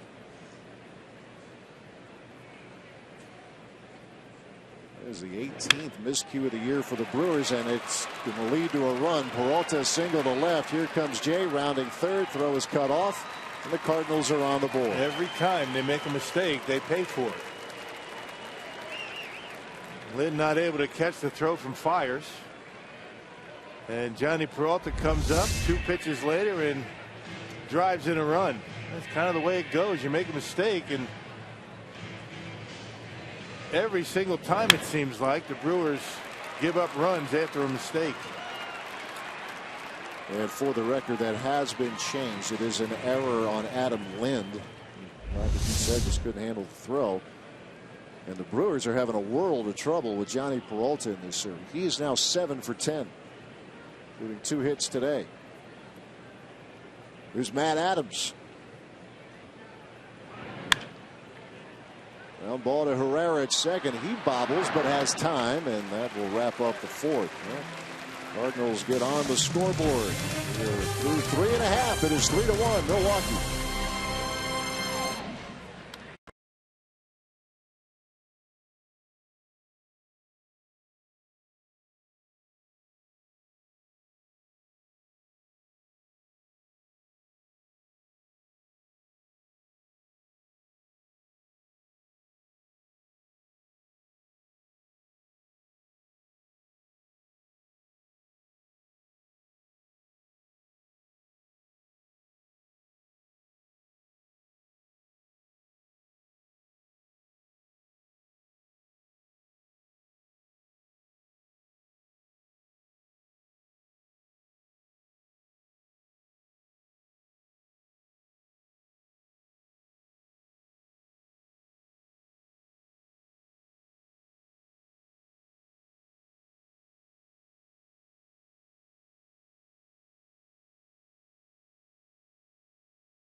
Series finale here in Milwaukee.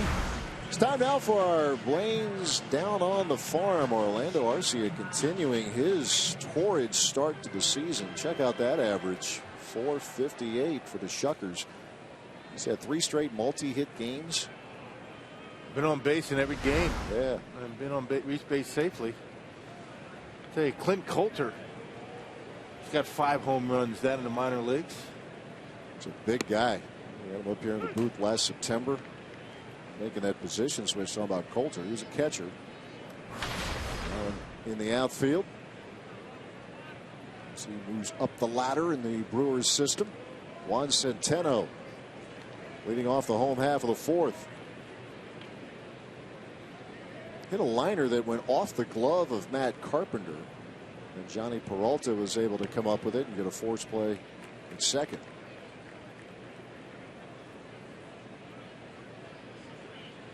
Centeno called up on Tuesday,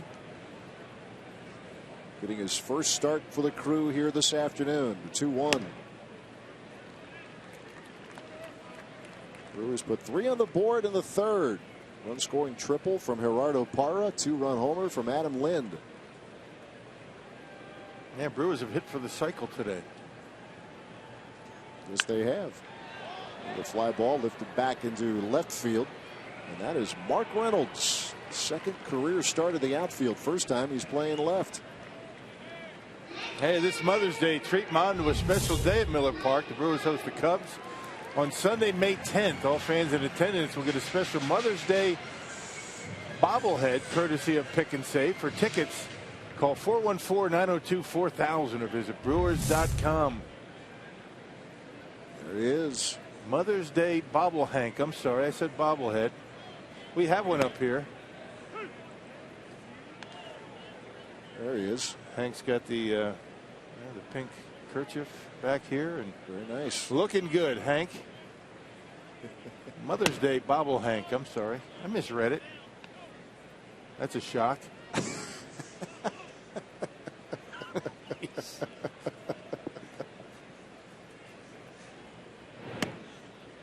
See, you can't assume, words sometimes. When you start with bobble, you assume it's head, right? It's easy to get ahead of yourself. But it's a bobble Hank. Yes, bobble Hank. When the Cubs are in town. Right. Brewers on the road. They'll see the Cubbies at Wrigley Field next weekend. This road trip, which will be a 6-game trip, 4 of them are in the daytime. The lights tomorrow and Tuesday in Cincinnati, Wednesday afternoon series finale, and then all afternoon games in Chicago, Friday, Saturday, and Sunday. Always big trouble to have a night off in Windy City. I've discovered that even in the college team I cover, sometimes you have that opportunity. Swing and a miss as Fires out on strikes. Eugene Segura. In my younger days, trouble. Now that I'm old. Trouble meaning, out until 10. Yes. we're going to tear it up, man. maybe 10:30 if I get a nap in. You're really feeling it. I hear you. They say with age comes wisdom. Actually, with age, you just get tired fast. Fatigue, right? I'm out. You young kids, do what you will. Right. Because, you got a day game the next day. That's right. Show a little veteran savvy. Get some rest. Segura, chopper, charging his Carpenter. And it's a 1-2-3 inning for Lance Lynn. We are through 4 at Miller Park. 3-1, the Crew.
5th, and Brewers Community Foundation wants to thank fans for supporting this year's first Drive for Charity this weekend that featured Hank the Ballpark Pup. A one-of-a-kind commemorative pin was given to each fan that donated an item or made a $5 contribution.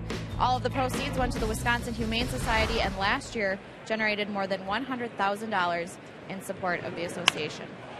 Mark Reynolds turns on one to start the 5th, and that's what Mark Reynolds does. He plays long ball. Unfortunately, it's for the other guys now. Got a first pitch fastball and knocked it out of here. Not wasting any time. Well, he swung through a few fastballs in his first 2 times up and able to connect on that one.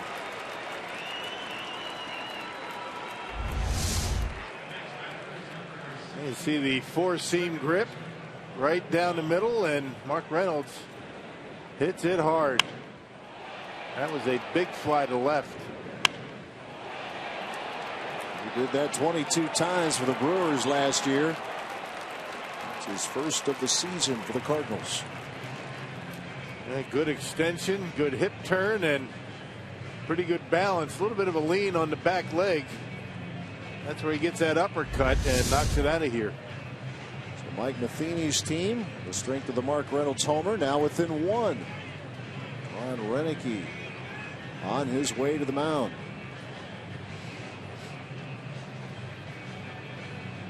Activity down in that Brewers bullpen.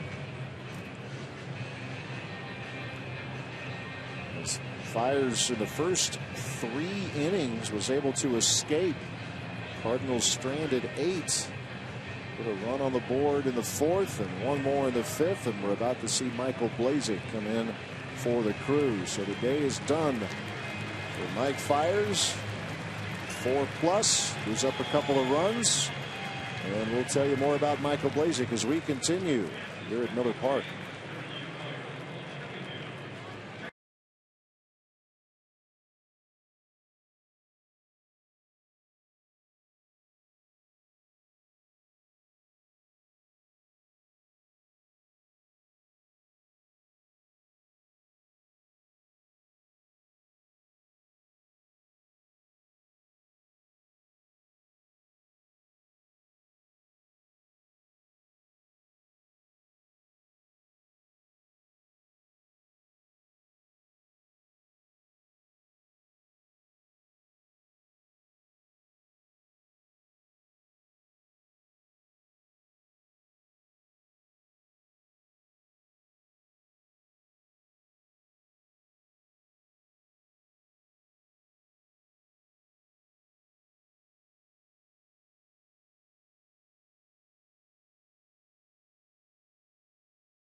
Mike Fiers, after getting out of trouble early in the game, Cardinals starting to get to him. So Ron Renicky going to his bullpen, and he turns to Michael Blazek.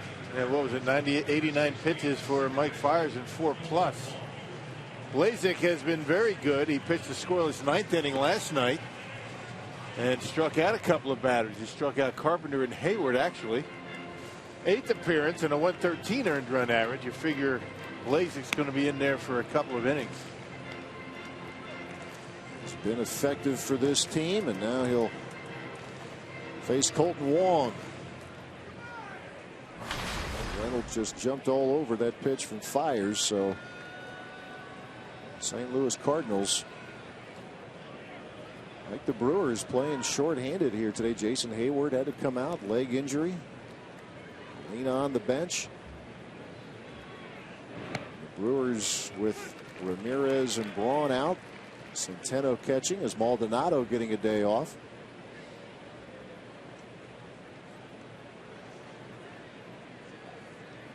Here's the 0-1.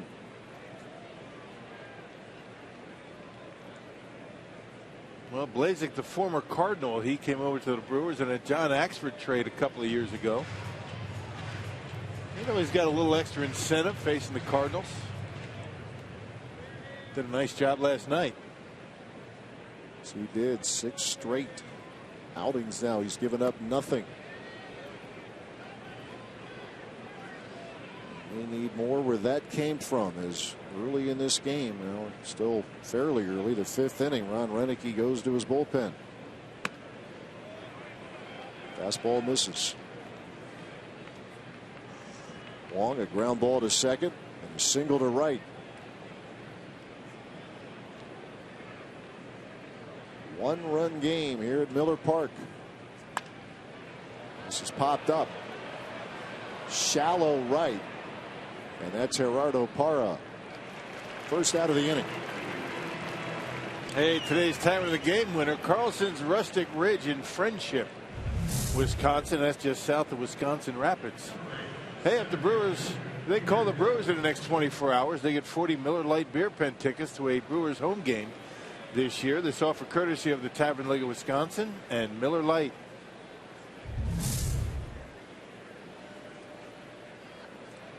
Peter Borges. He has called third strike each of his first 2 trips. Blazek starts him with a fastball.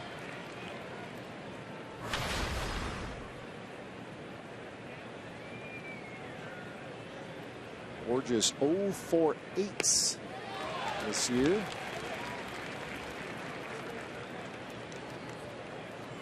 Now down 2 strikes.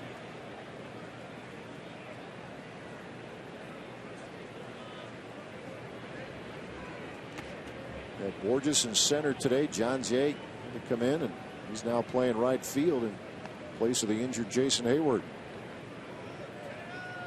Not too many guys in baseball any faster than Borges, but he just hasn't been able to get on base enough to have an impact. Here's the 1-2.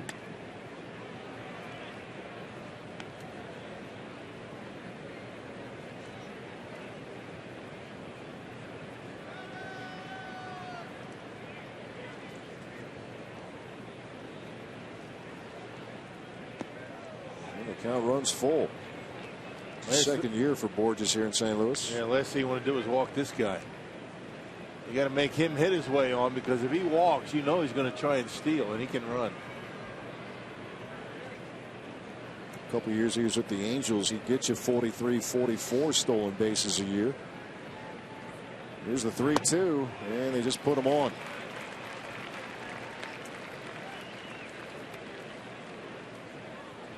Borges last year didn't play. Well, he appeared in 119 games, stole 9 bases, but mentioned 2 years ago with the Angels, stole 43. The year before that, 44.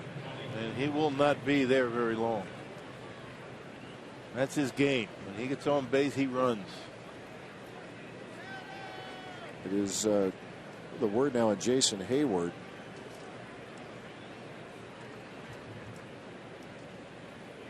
I want to correct my stats there with Borges. Had a high of 22 stolen bases with the Angels back in 11. He's definitely a threat. And the word on Jason Hayward, by the way, has some issues with the left groin. Left groin tightness is what they're calling it with Hayward. Run down that triple that Parra hit in the corner. And Borges on the move, and there's a ground ball. Hector Gomez charging at third, and the throw is in time, and now moving over to third goes Borges, and he's able to beat the throw. And he's on the move. That's what speed can do. Yeah, Brewers very fortunate that baseball hit Borges. You can see that ball going all the way to the tarp down there and foul ground and left. This guy can fly, and make no mistake about it. And Gomez has to vacate the bag, and Segura a little bit late getting over there. Ball hits the runner, and luckily for the Brewers, it stays close. Very nearly a second error of the day.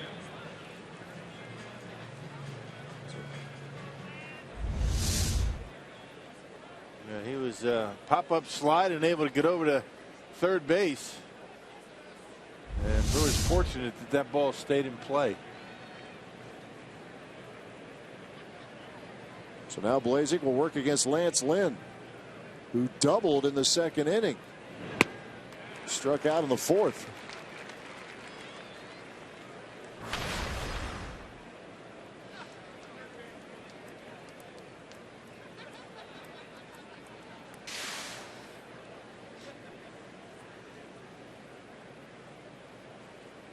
Cardinals 90 feet away from tying the game, but the pitcher is at the plate.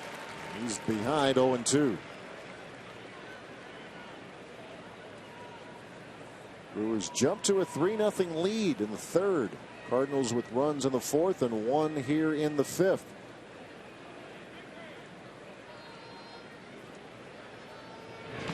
And Lynn goes down swinging. Centeno will complete it.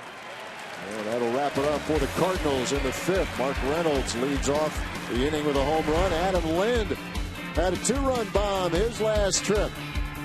We'll see him as we move forward. Bottom of the fifth. Brewers lead by a run.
Carsoup.com trivia question from earlier today: which Brewers pitcher had the most wins back in the 1982 World Series?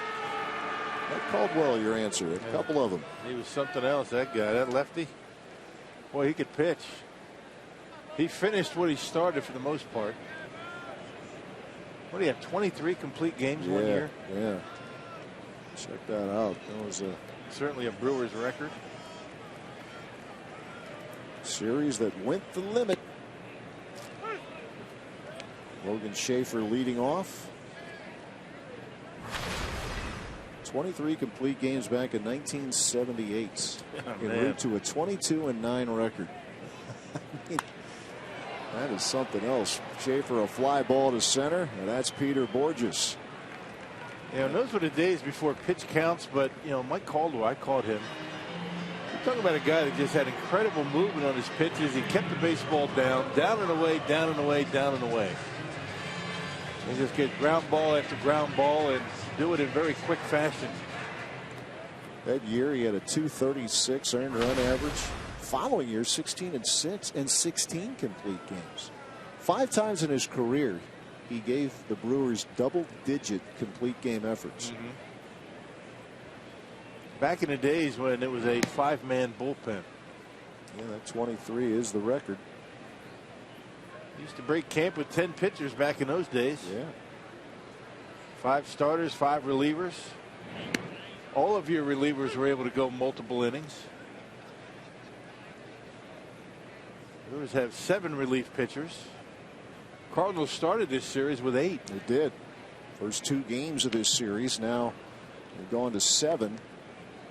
The Wainwright injury. They bring a catcher up from AAA. Cody Stanley is that catcher. But bullpen's been good. Trevor Rosenthal had the night off last night. He had worked the last 3 games for Matheny's team. Here's the 1-2 to Gerardo Parra. And that's it in the air. Left center field. On the run, Reynolds. He'll have to play it on a bounce. Actually, it'll be Borges doing that as it's a double for Parra. That adds to the triple he had in the 3rd. Yeah, he does like to face Lance Lynn. All right, taking that one to the opposite field. He pulled his triple down the right field line. And that one out over the plate, takes it over the head of Reynolds and into the gap for a 1-out double. Play with another look. Courtesy of Columbia St. Mary's. That's the point of contact. He's going to get it back in here. That's what you want to do. Back off that front foot. You take that same swing. That's how you generate power. Here's Adam Lind. 2-run blast his last trip in the 5th, or make that in the 3rd. Gave the Brewers a 3-0 lead.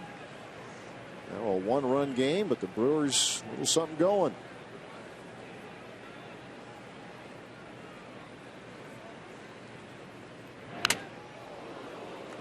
Off the mask with Cruz. The catchers continue to get banged around here in this series in this homestand.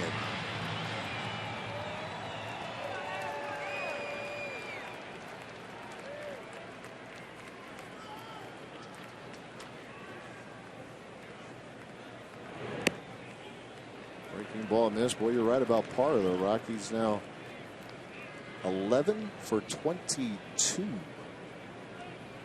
against Lance Lynn. Yeah. 500. Every hitter has a guy that he sees the baseball well against. Or at least most do.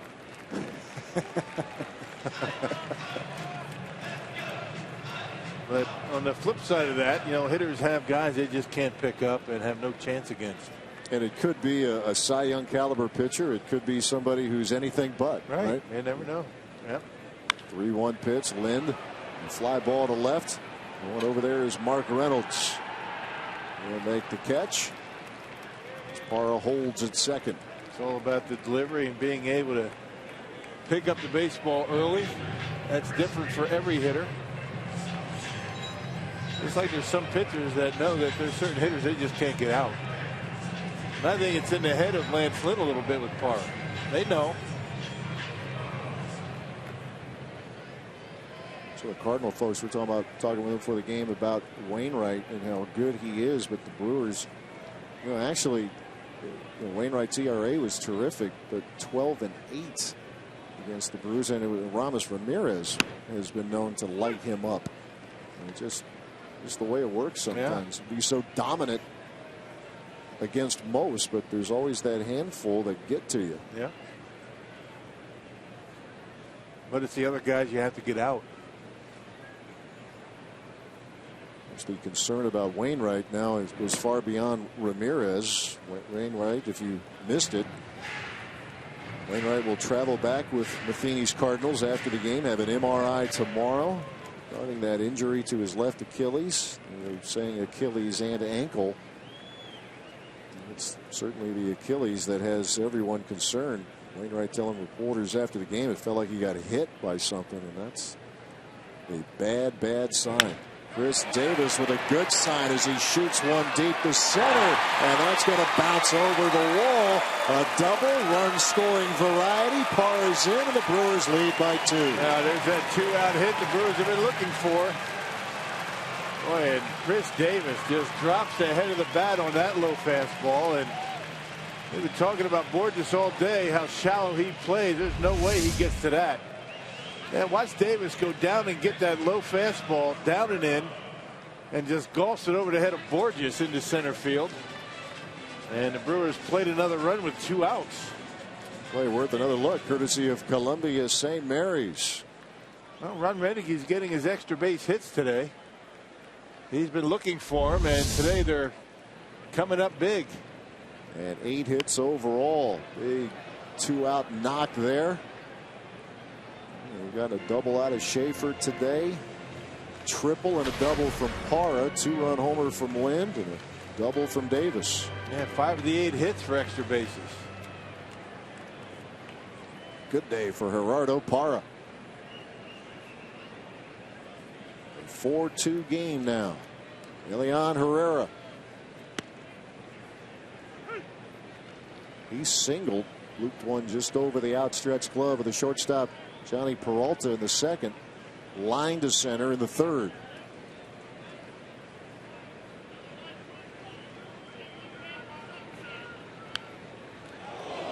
Look out. Out of play. Everybody okay, I hope? Boy, oh boy, that was a screamer. Man. Between the screen and the dugout. Boy, oh boy.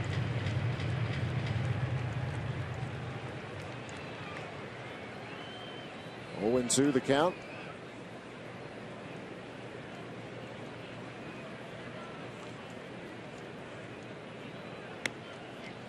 Pitch missed away. Everybody okay down there after that foul ball?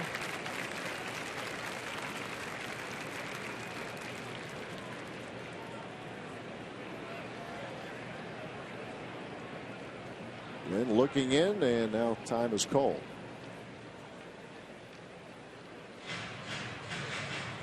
Talked about the success that Lynn has had in the month of April. 13-2. It's the best in the big league since 2012. The Brewers have knocked him around a little bit here today. And another foul ball. Yep, 8 hits and 4 runs. Hey, look at that scoreboard, and the Cardinals got to be scratching their head. They've left 10 stranded already today. We're in the 5th inning. 8 of them in the first 3 innings. The 1-2. Curve misses.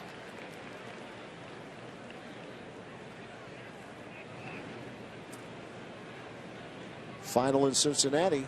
Cubs win again.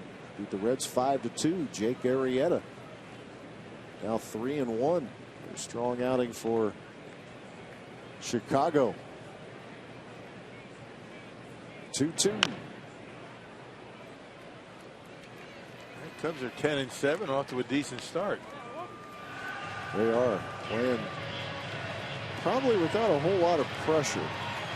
All relative to the city you're in, I suppose. But players like Chris Bryant, Addison Russell, those highly regarded prospects getting in the lineup.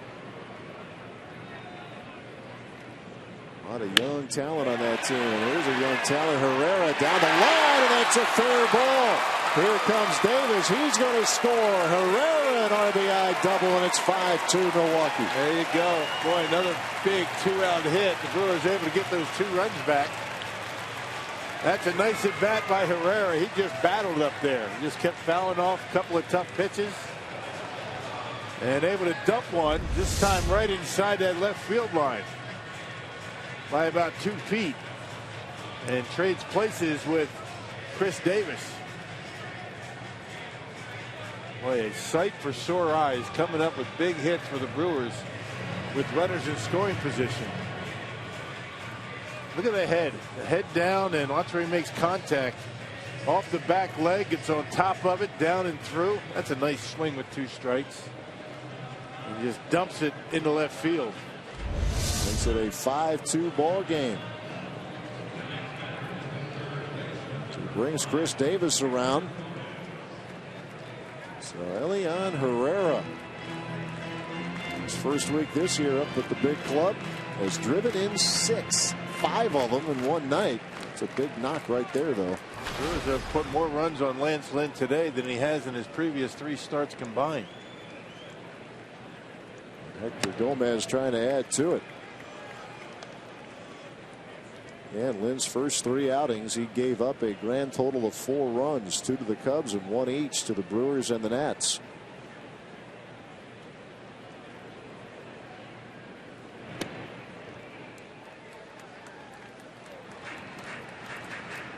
activity in the St. Louis bullpen.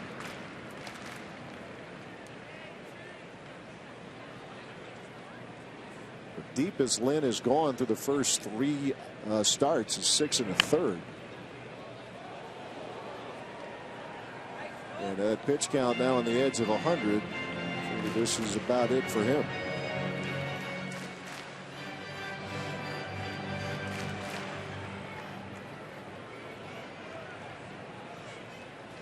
And the Brewers restore the 3-run lead that they had after 3 innings.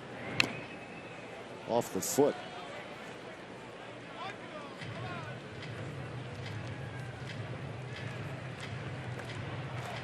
Yeah, they've made him work today. You can see those pitch counts. 3 different innings with 20 or more pitches.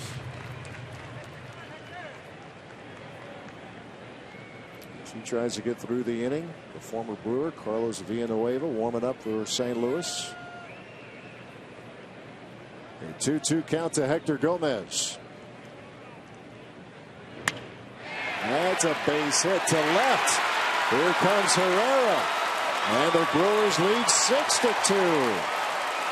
Serious damage inflicted by the home team with 2 outs. Yeah, Brewers now with 4 hits with runners in scoring position today. And Gomez, a very aggressive hitter. Got that one down a little bit on the trademark, but able to muscle it into left. Lance Lynn thought he had a good pitch. It looked like Cruz wanted it away, and Lynn missed by the entire width of the plate and dumped it into left.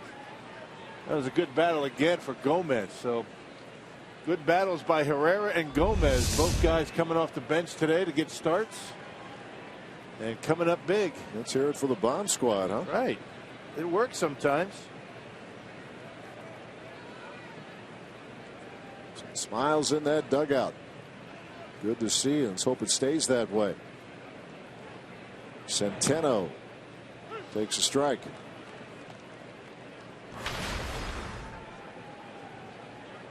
Looking for his first hit, and a fly ball to left back in the 4th.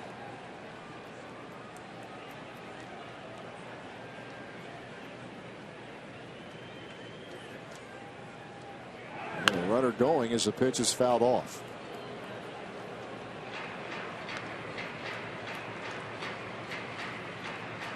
So the Brewers with 3 straight hits here with 2 outs.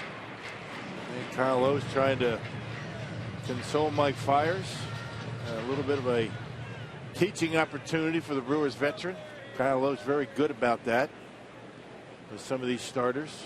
Been a big help to Jimmy Nelson. Ron Renicky talking about that again yesterday when the topic of leadership came up. And he's been a big help with Willie Peralta over the last couple of years. This is not a team with a lot of what you would call those classic vocal leaders. Even Renicky is saying, not sure how many of those are around, period, in the big leagues, but Loesch certainly among the pitchers in that category. Swing and a miss, and Centeno down on strikes, but another good frame here for the Brewers as Gerardo Parra with 1 out gets things started with a double. Chris Davis with an RBI double. Elian Herrera RBI double. All that coming with 2 outs, and Gomez an RBI single. And the Brewers have a 6-2 lead here in Milwaukee.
Three-run fifth for the Brewers.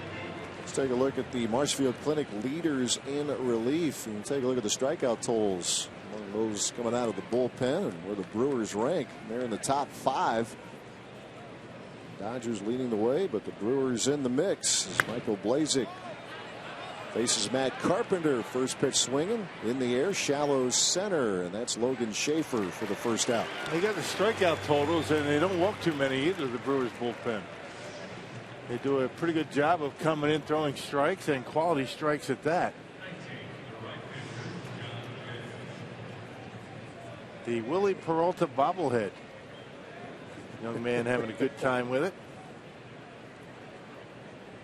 Got himself a new toy. It's a pretty good seat. It's a great seat. Here's John Jay. He had to come in when Jason Hayward came up limping, chasing down a triple. It was off the bat of Gerardo Parra in the 3rd inning. It's a left groin tightness is what they're calling it with Hayward. So Jay, who originally was going to have the day off, has been in right field ever since.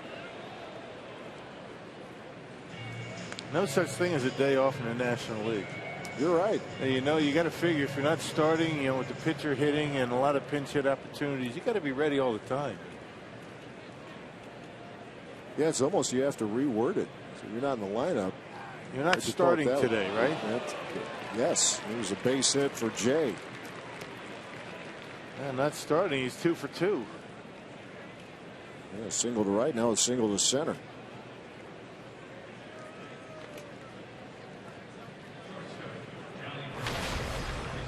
Here's Johnny Peralta. The Brewers have had all kinds of issues getting this guy out this weekend. More of the same today. Average now up to 348. He has reached all 3 times this afternoon. 2 singles and a walk. He's got 7 hits in the series.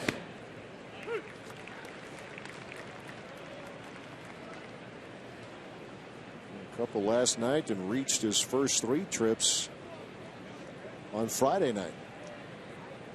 One of those hits Friday night, a solo homer. Both teams with 10 hits now. And there's a ground ball, slowly hit. Segura flips to second, and that's all they'll get. John Jay going in. That was probably not going to be a double play anyway, but 2 men out. Hey, kids, register for your chance to be part of a major league moment at Miller Park every Sunday home game. 9 lucky kids ages 6 to 13 will get a chance to stand next to a Brewers player during the national anthem. To register, pick up an entry form at your local PNC Bank. How cool is that? You get on the field. Yeah. For the game. It's a big thing they have going here. Player gets out there, they get to have a high five or a handshake, whatever. And they have the base runs here at Miller Park. I think those are Sundays. Line drive, and that is snagged by Hector Gomez. Matt Adams right on the button. Hector Gomez right there, and the Brewers maintain a 4-run lead.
Sponsor is brought to you by Miller Lite, the original light Pilsner. Cheers, it's Miller time. And by the Wisconsin Lottery, reminding you to please play responsibly.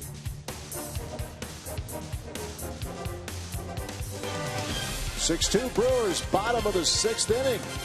Team trying to get one here in this series. This copyrighted telecast presented by authority of the Milwaukee Brewers and may not be reproduced or retransmitted in any form, and the accounts and descriptions of this game may not be disseminated without the express written consent of Milwaukee Brewers, LLC. A former Brewer on the mound here for the Redbirds, Carlos Villanueva on now. Yeah, spent the last couple of years with the Cubs. Since moving on from Milwaukee, he's been with Toronto. Spent a couple of years with the Blue Jays and last 2 years with the Cubs.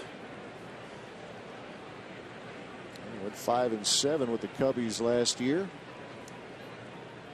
in 42 games, which included 5 starts.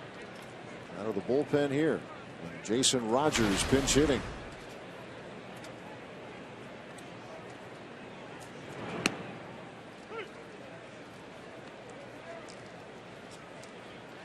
Villanueva with the Brewers from 2006 through 2010. Was invited to camp on a minor league deal. Worked his way onto the 25-man. There's a ground ball, and Peralta, a little spin move, and the throw to first in time.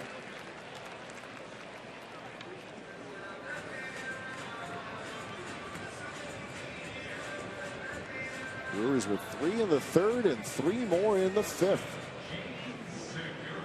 They did the damage with 3 straight 2-out RBI hits, couple of doubles and a single. Gene Segura. Quiet day at the plate for him so far. Goes after the first pitch and pops this up. Matt Adams calls for it. 2 outs. Yeah, Villanueva doesn't throw very hard. They have that last one at 90. That's about the tops that you're going to see out of Villanueva. A big array of different off-speed pitches. If you can think of it, he'll throw it. That's basically what Villanueva does. His days with the Brewers, he was in the rotation, worked mainly out of the bullpen, and a terrific sense of humor. That's what I hear. I thought you and BA were talking about that. The Brewers were on that trip into St. Louis. One of those deadpan, dry senses of humor. Love that. Logan Schaefer with a fly ball hit back in the right on the run. John Jay at the track, and he runs it down. And that'll be it for the Brewers. Schaefer gave it a ride. Lead is still 4 for the home team.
Milwaukee.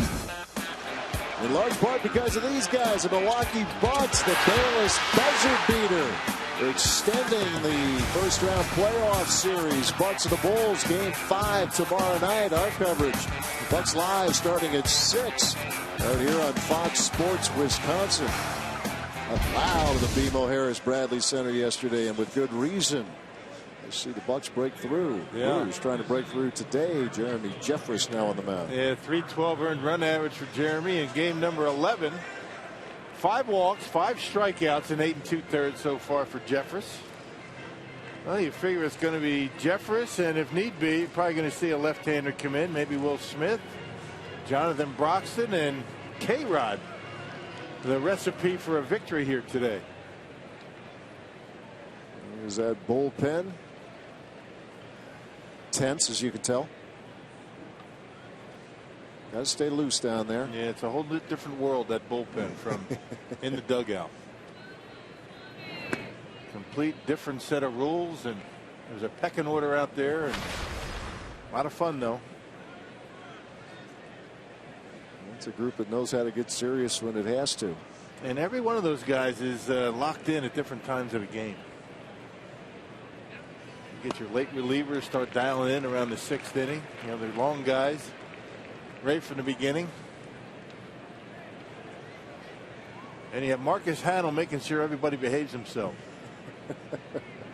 And Lee Tunnel. Yep. You guys keep an order. Mark Reynolds homered his last trip, a fly ball to center. Logan Schaefer has it tracked. First out of the inning. A much better start for Jeffress here tonight. Holiday came in last night and right away tagged him with a 3-run homer. Yeah, hit a first pitch curveball out of the ballpark, right center. Here's Colton Wong. He singled to right in the 3rd, rounded the 2nd. The fly ball to right his last trip in the 5th.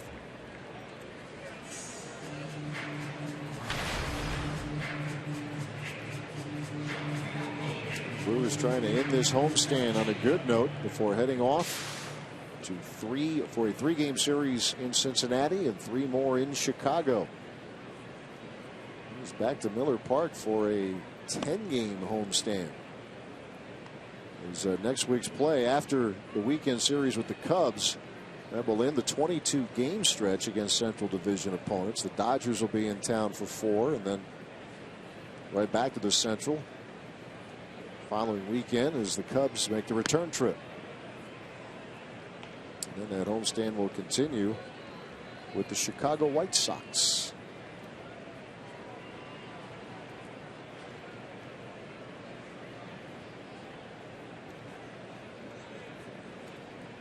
Two and 1 the Wong. Make it 2-2.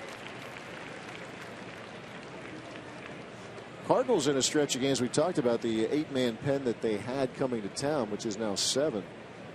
They're playing straight through. No off day for Mike Matheny's team until May 11th. After today, they're home. 10 games homestand, starting with the Phillies. There's a ground ball to Elian Herrera. 2 men out. Here in the 7th. Hey, Clayton Kershaw and the Dodgers come to Miller Park for a 4-game set. That's Monday, May 4th through Thursday the 7th, as part of the Brewers' annual 5-county 5-day celebration. Tickets are 50% off for all 5-county residents. For details, visit brewers.com/5county. LA Dodgers and Adrian Gonzalez and his 7 home runs coming to Miller Park. Yeah, he had 5 of them in a hurry. Yeah. Cooled off ever so briefly. Now heating up again. Peter Borges with a single to right. Yeah, leads the league in home runs and RBIs, right? Adrian Gonzalez. Yeah, I think he's second in average, right up there. Right. He's been swinging a red hot bat. That's a team with some new faces in new places for LA. You got Jimmy Rogers. Yeah, Gonzalez 7 home runs, 18 RBIs, and you're right, second in the league in hitting. Yeah, Jimmy Rollins, I meant to say, over there now. Howie Kendrick, a very promising young outfielder named Jock Peterson. Up last September a little bit for the Dodgers. Very highly regarded. The team had made a lot of changes. And they still have guys like Kershaw and Greinke. They've had some injuries to their pitching staff, to be sure, but they're off to an 11-6 start. Playing in San Diego this weekend. Jeffers with a mid-90s fastball. He's out in front 0-2 to Tony Cruz. Cardinals have stranded 11 runners in this game, 8 of them in the first 3 innings.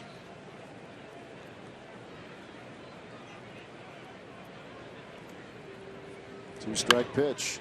And that's right to Adam Lind, and he'll tap the bag and make it 12 stranded for the Cardinals.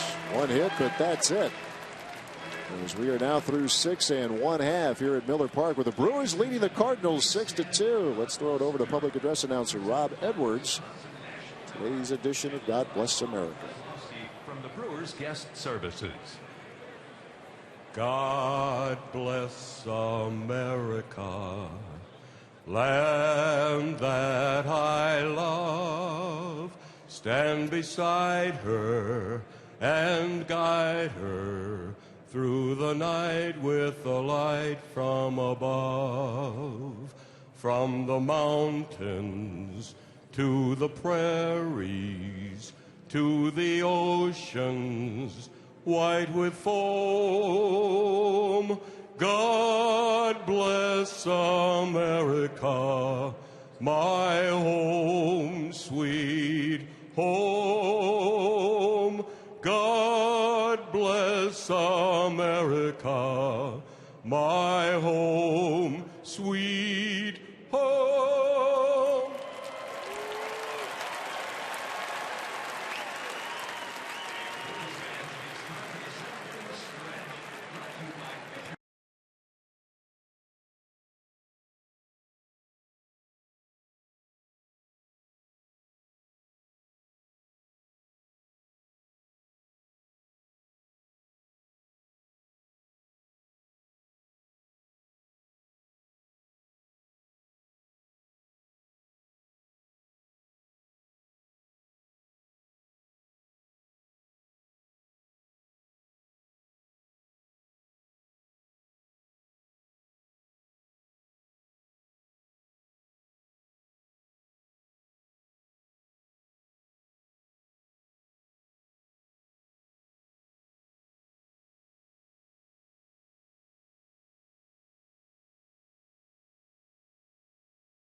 Take a look. Jimmy John's delivery of the game, and Gerardo Parra has delivered in a big way. This run-scoring triple in the third. Got the Brewers on the board, and then in the fifth, he doubles off Lance Lynn. He continues to just rake against the Cardinals' right-hander. Helped lead to a 3-run inning for the Crew. Got a pair of 3-run innings in this game en route to a 4-run lead. Yeah, fifth inning, the Brewers had 3 consecutive 2-out base hits to score runs. Ryan Renege's been waiting for that for a while now. And a double from Davis, another double from Herrera, and a single from Hector Gomez. And Parra with a fly ball hit back into left field. Back goes Mark Reynolds near the wall, reaches up, makes the catch, and tags the wall in the process. And he is feeling it. Yeah, he's not used to that. You don't get that experience. You get to experience that in the infield, third base, first base. That's a heck of a play by Reynolds. That's a fairly routine play for an outfielder that's been out there a while. Only his second start in the outfield, able to make the catch, but he's feeling it. And he started a game in right field for the Brewers last year. It was on May 1st in Cincinnati. Played just a handful of games, period, but just 2 starts in the outfield.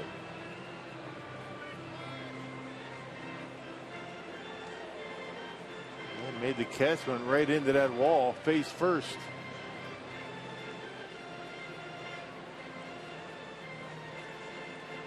Remember, Jason Hayward was injured, a groin injury. That happened back in the 3rd inning. Reynolds getting the start out there today. You're right, Roger. You got a face full of the wall.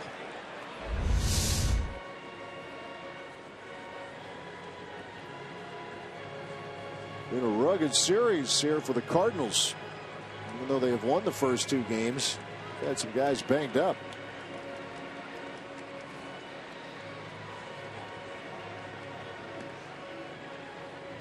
Looks like he's going to continue.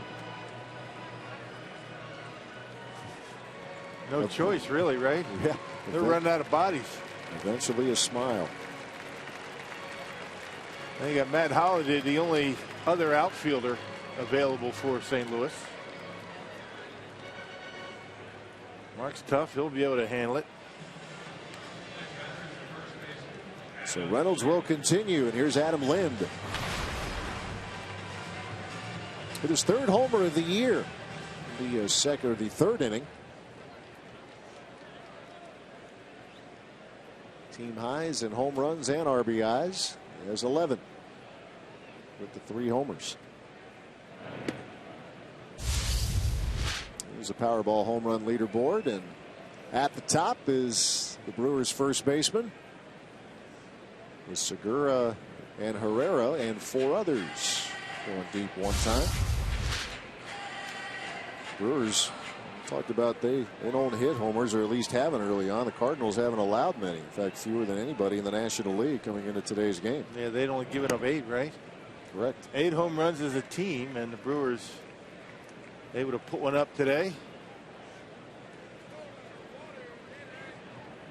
Getting some doubles as well, and those timely 2-out hits. This game specifically in the 5th inning.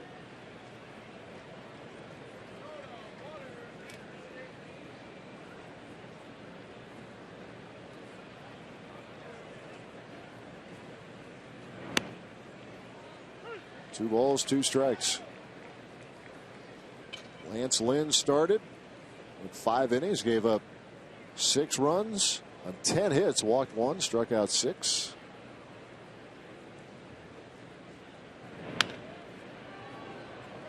Sharp ground ball is foul. Mike Fiers started for the Brewers, 4+ and gave up 2 runs, one of which was earned. That pitch count got way up there. The Cardinals got him for 9 hits, but left 2 on in the first, left him loaded in the 2nd and 3rd innings. And wasn't able to get through 5 to qualify for the victory. Yeah, Mark Reynolds led off that 5th with a home run, and that was that for Fiers. If in fact the Brewers go on to win, you don't want to put the cart before the horse.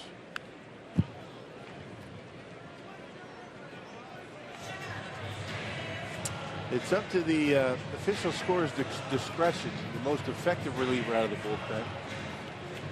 In the event your starter doesn't go 5 innings. That happened last night, and that for the Cardinals. Yeah, Matt Belisle actually earned the win.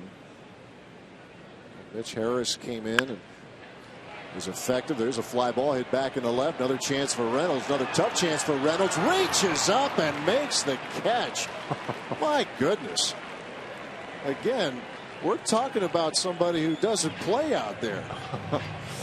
Gotta tip your cap to him. And another run in with the wall out there in left. Saying that's enough, man. And get me back on the infield. There's enough of this. Who said the outfield's easy? Certainly not a contact sport in left field for Reynolds. Well, it certainly is, rather. Never takes his eye off of it. You got to wonder if he knows exactly where he is on the field. I mean, how many times has he gone and tested out that warning track? At least had a chance to brace when he went up against the wall. But yeah, to your point last night, Wainwright went 4 and then had to leave with the Achilles injury. Mitch Harris in his big league debut went an inning and 2/3. The Cardinals had the lead at that point. But Matt Belisle came in, and really he was the guy who came through when the Cardinals had to have it. Brewers had runners at first and second, 1 out, and got back-to-back strikeouts of Ryan Braun and Adam Lind. And it was, in fact, Belisle getting credit for the win. He was the most effective. It's at the plate, presented by Wendy's. See what Chris Davis has done today. A couple hits. Perhaps he's heating up again. There's a ground ball to Johnny Peralta. And the Brewers retired in order for the second straight inning. And we are through 7. The Brewers leading 6-2.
Tonight, Fox Sports Live will get you caught up in a full night of NHL and NBA playoff action, plus highlights on tonight's MLB games. You can see Fox Sports Live tonight on Fox Sports 1 or see it simulcast right here on Fox Sports Wisconsin. On the mound now for the Crew, the big right-hander Jonathan Broxton. Well, the formula for Ron Renneke, he hopes, is going to be Broxton and K-Rod. Not a safe situation at this point, but I don't think Ron Renneke at this point cares. A win's a win. You want to throw your best out there. Don't mess around. Last pitch on Thursday and tossed a 3-up, 3-down 8th inning. Striking out the side. That was against the Cincinnati Reds. Yeah, he punched out Marlon Byrd, Chris Negron, and Tucker Barnhart. And now Cody Stanley making his major league debut on the pinch hit. He's a catcher out of Clinton, North Carolina. 4th round selection back in the 2010 draft.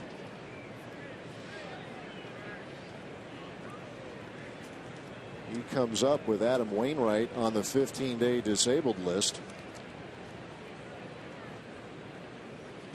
Stanley appeared in 15 games down at AAA Memphis.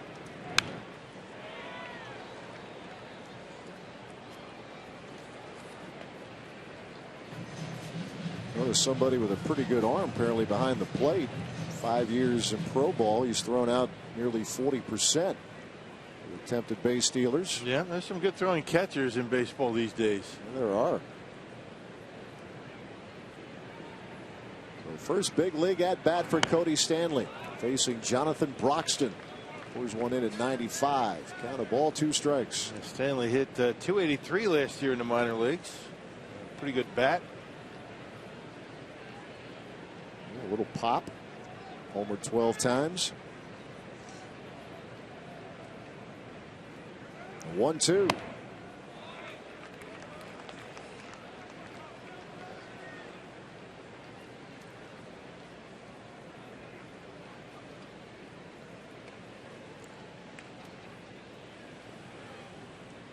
26 years old, Cody Stanley.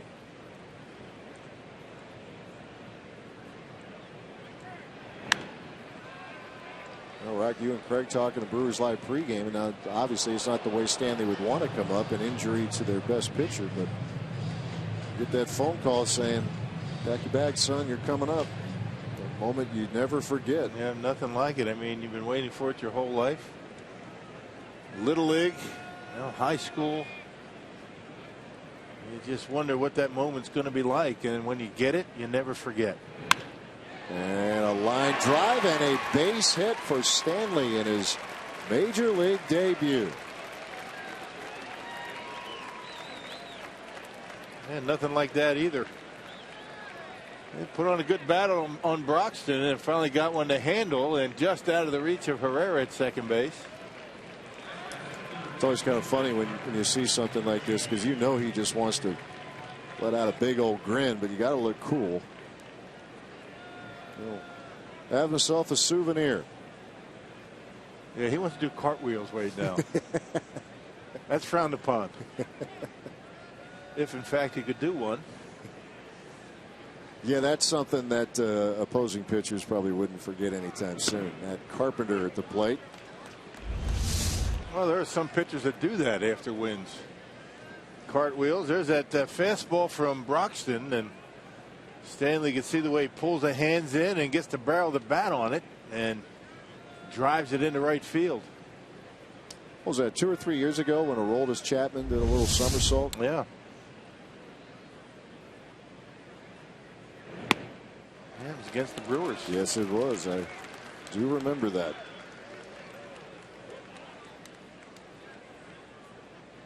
Cody Stanley, runner at first. Leadoff single for the Cardinals. Matt Carpenter 0 for 3 with a walk. His 12-game hitting streak on the line. He's down 0-2 to Jonathan Broxton.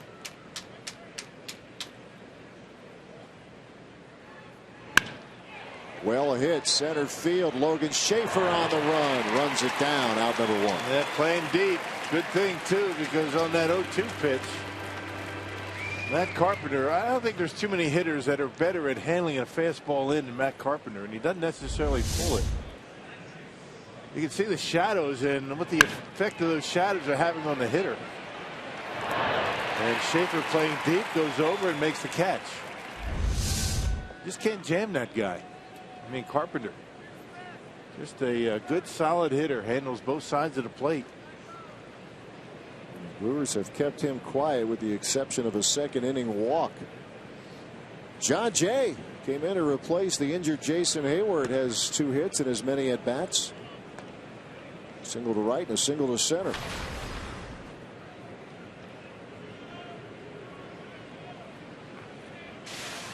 Cardinals now with 12 hits, but just the 2 runs so far. They have stranded 12. Line drive, base hit.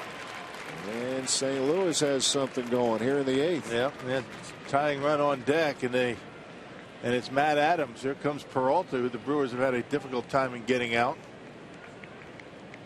Both of the hits coming on fastballs from Jonathan Broxton. We'll see Peralta's day. Rolled into a force his last trip.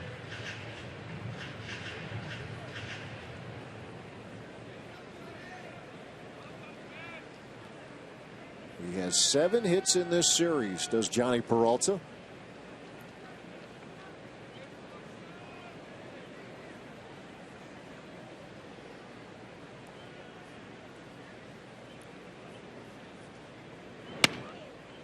Broxton, the 4th pitcher today for Milwaukee. Fires started, followed by Michael Blazek and Jeremy Jeffress.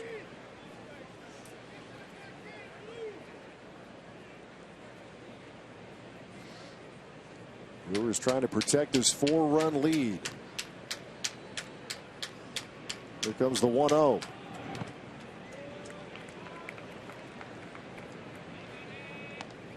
Just have the feeling that nothing's going to be easy here.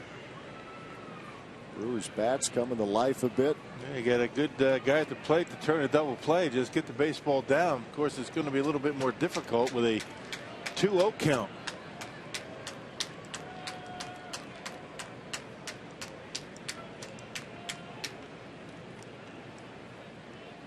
Here it comes. 95. Broxton well oiled up out there today. I mean, he's getting it up there as good as he has since he's come to Milwaukee. Entering a big moment here of this game. Cardinals with a threat going in the 8th. Just 1 out and 2 runners on. Still bringing it mid-90s, but missed. And we have big Matt Adams on deck. And Reynolds behind him. Huge pitch coming up for Jonathan Broxton. Stanley the runner at second. John Jay at first. And the bases are loaded.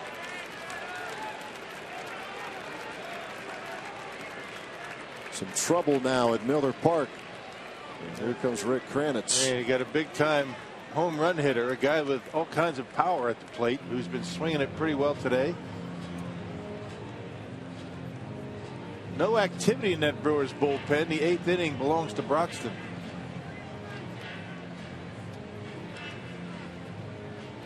The man he's facing, he has retired each of the 3 times. Not a lot of chances, but Adams 0 for 3 in his career against the right-handed reliever. Yeah, really pressing your luck against the Cardinals when you have the bases loaded again and they've already stranded 12. Adams with 2 home runs. He's driven in 7 this season. A couple of singles to center to start his day. Since then, a ground ball to second. He lined to third back in the 6th. So the wheels are turning.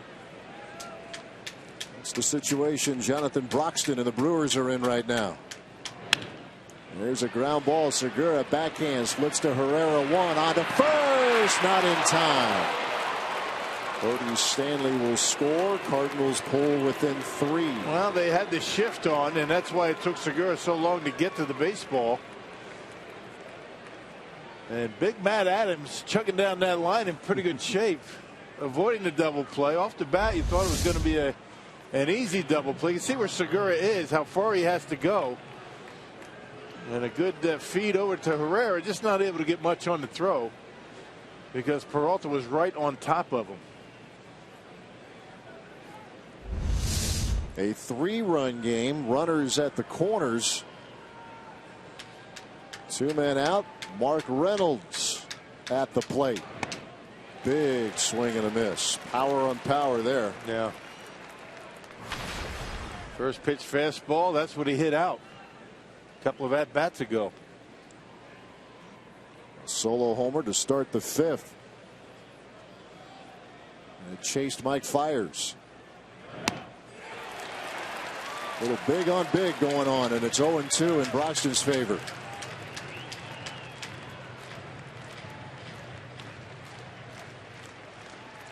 Cardinals with a run here in the 8th. Looking for more. Here's the 0-2. He's starting to catch up to it a little bit. There's 3 in a row up there. 96 is best one of the day. I think you're able to spike this slider in the dirt. You're going to get him.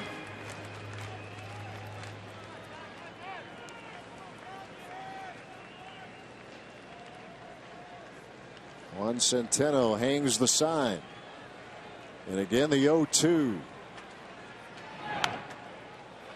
Still bringing the heat.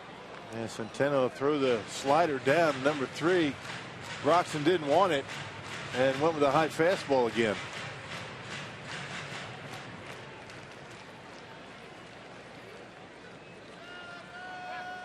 See what he dials up here.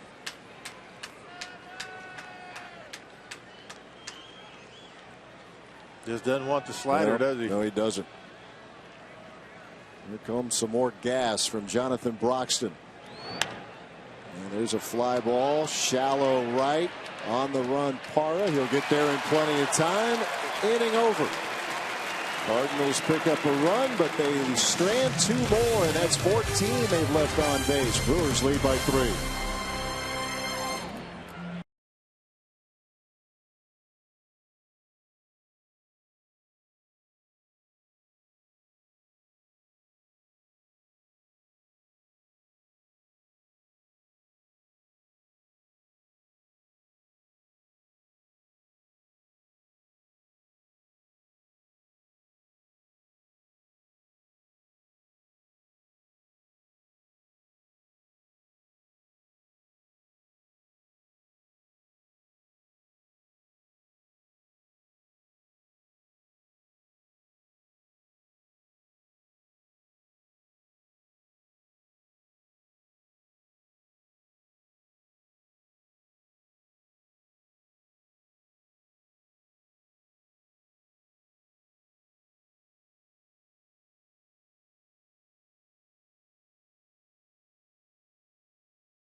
Our Brewers enjoying a lead, going for win number 4 on the season. I'm Craig Kashan, getting set for Brewers Live postgame. Bill Schroeder's going to join me.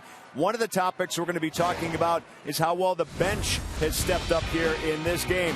Schaefer, Parra, Herrera, and Gomez all combining for 7 hits and 3 RBIs in this game. Our Marshfield Clinic shining moment of the game. This guy's stepping up and trying to deliver win number 4 for Milwaukee. In fact, if you look at Parra, 11 hits in his career against Lynn, 8 for extra base hits, including a triple and a double here in this game tonight. Craig looks so alone out there today, doesn't he? He does. He all by himself. Yep. You're shouldering the burden, helping him out. Yeah, I'll be heading down there after the game. I had a good time in the pregame show today. Filling in for Davey, taking care of some personal business. Yeah, wish him the best. Great job, as always, on your part, by the way. It's fun. Whatever you do. I tell you what, it's easy. I got you up here. I got Craig Kashan out there just leading the way and just hanging on the coattails. Well, I believe you with Craig. You're being nice up here. Elian Herrera getting off the bottom of the 8th. Mitch Harris, who made his big league debut last night. A pop up. Johnny Peralta calls for. Man, bullpen has been able to retire 7 in a row for St. Louis. Villanueva 6 up, 6 down, and Harris gets his first hitter. Hector Gomez strolls to the plate.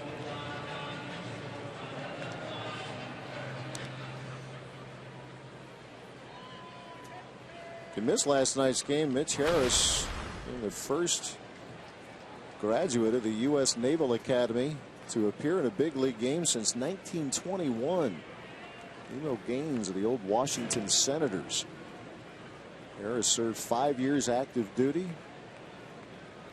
Deployed twice.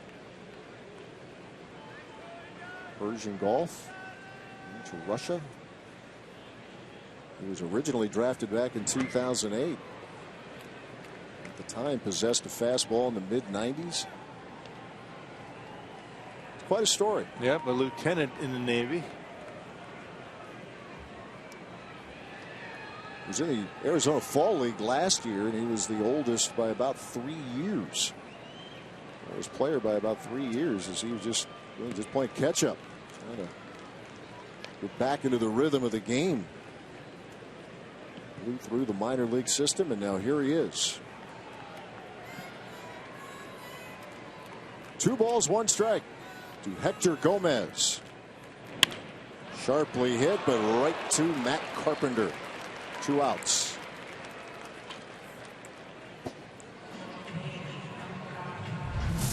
Check out what's on tap, brought to you by Miller Lite. Here are your matchups. Jimmy Nelson on the mound. The Reds were rained out yesterday, so everybody has moved ahead a day. Jason Marquis. Matchup tomorrow. You have Loesch and Cueto on Tuesday, and then Wednesday afternoon, Garza against Homer Bailey. Tomorrow we'll get it started 5:30. Brewers and the Cincinnati Reds as they see him again. Yeah, Marquis was pretty good against the Brewers at Miller Park here last week. Yeah, Cueto was, or earlier this week, I should say. Cueto even better. And the Brewers beat Homer Bailey. Yes, they did. 4-2 on Thursday afternoon. The hope was that they would be able to build off of that. Not the case. Cardinals took the first 2 games of the series. Brewers, though, leading by 3 now in the home half of the 8th inning. Trying to close this one out. Have a few smiles on that flight to Cincinnati. Strike 3 called. Juan Centeno goes down, and for the 3rd straight inning, the Brewers retired in order. It's K-Rod time at Miller Park. Brewers lead the Cardinals 6-3.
Book your stay now. 6-3 Brewers as we move to the top of the 9th here at Miller Park.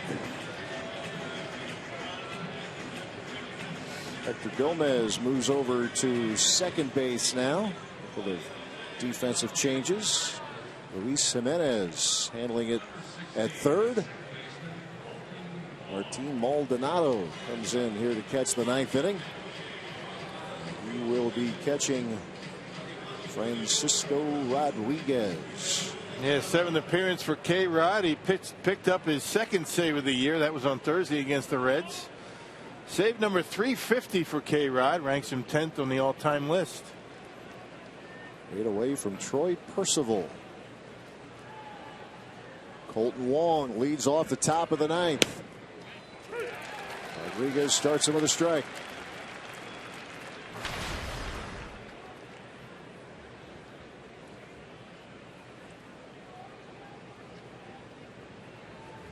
.350. Quite the number for Francisco Rodriguez. He's out in front, 0-2 to Wong. Yeah, good breaking pitch, good changeup so far this year. And has been locating the fastball pretty well, throwing strikes, minimizing the walks. The 2-strike pitch. Oh, nice play. Hector Gomez moving over from third to second. Out number one. Always important to get that first out. Get that leadoff hitter with a 3-run lead. Nice play by Hector. Got good hands and good, strong, accurate arm. K-Rod says nicely done. Peter Borges singled to right in the 7th. He's also walked. He struck out twice, both times looking. It'd be nice to be done with this game and not have to deal with Carpenter at the top of the order again. Got that right. Cardinals have stranded 14 in this game. Get a couple of men on in the 9th spot. You got the pitcher's spot, and you know Matt Holliday waiting in the wings in that dugout. Yeah, they have some thunder available if the opportunity is right. Brewers want to prevent that from being a possibility.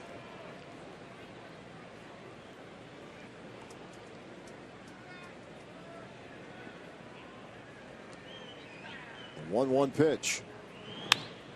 That's hit toward the gap. Left center field on the run. Davis got it. 2 men out. Hung in the air long enough. Chris Davis covers the ground, and the Brewers are an out away.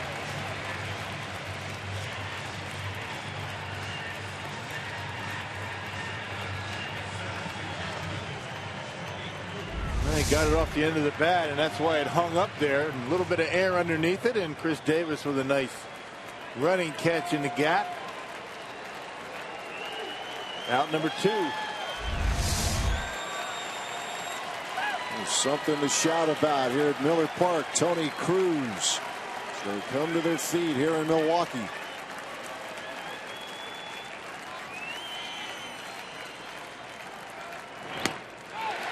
Oh, 1. Cruz an infield hit in 4 trips. There's Matt Holliday in the on-deck circle.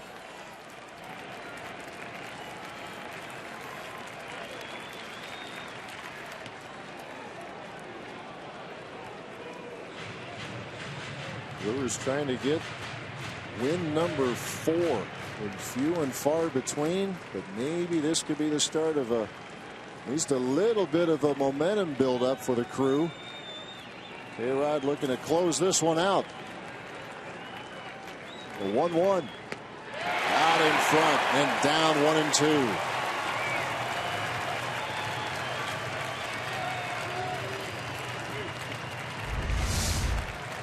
There's that changeup. That's the equalizer for Frankie.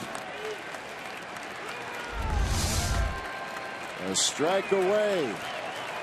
Wrapping it up.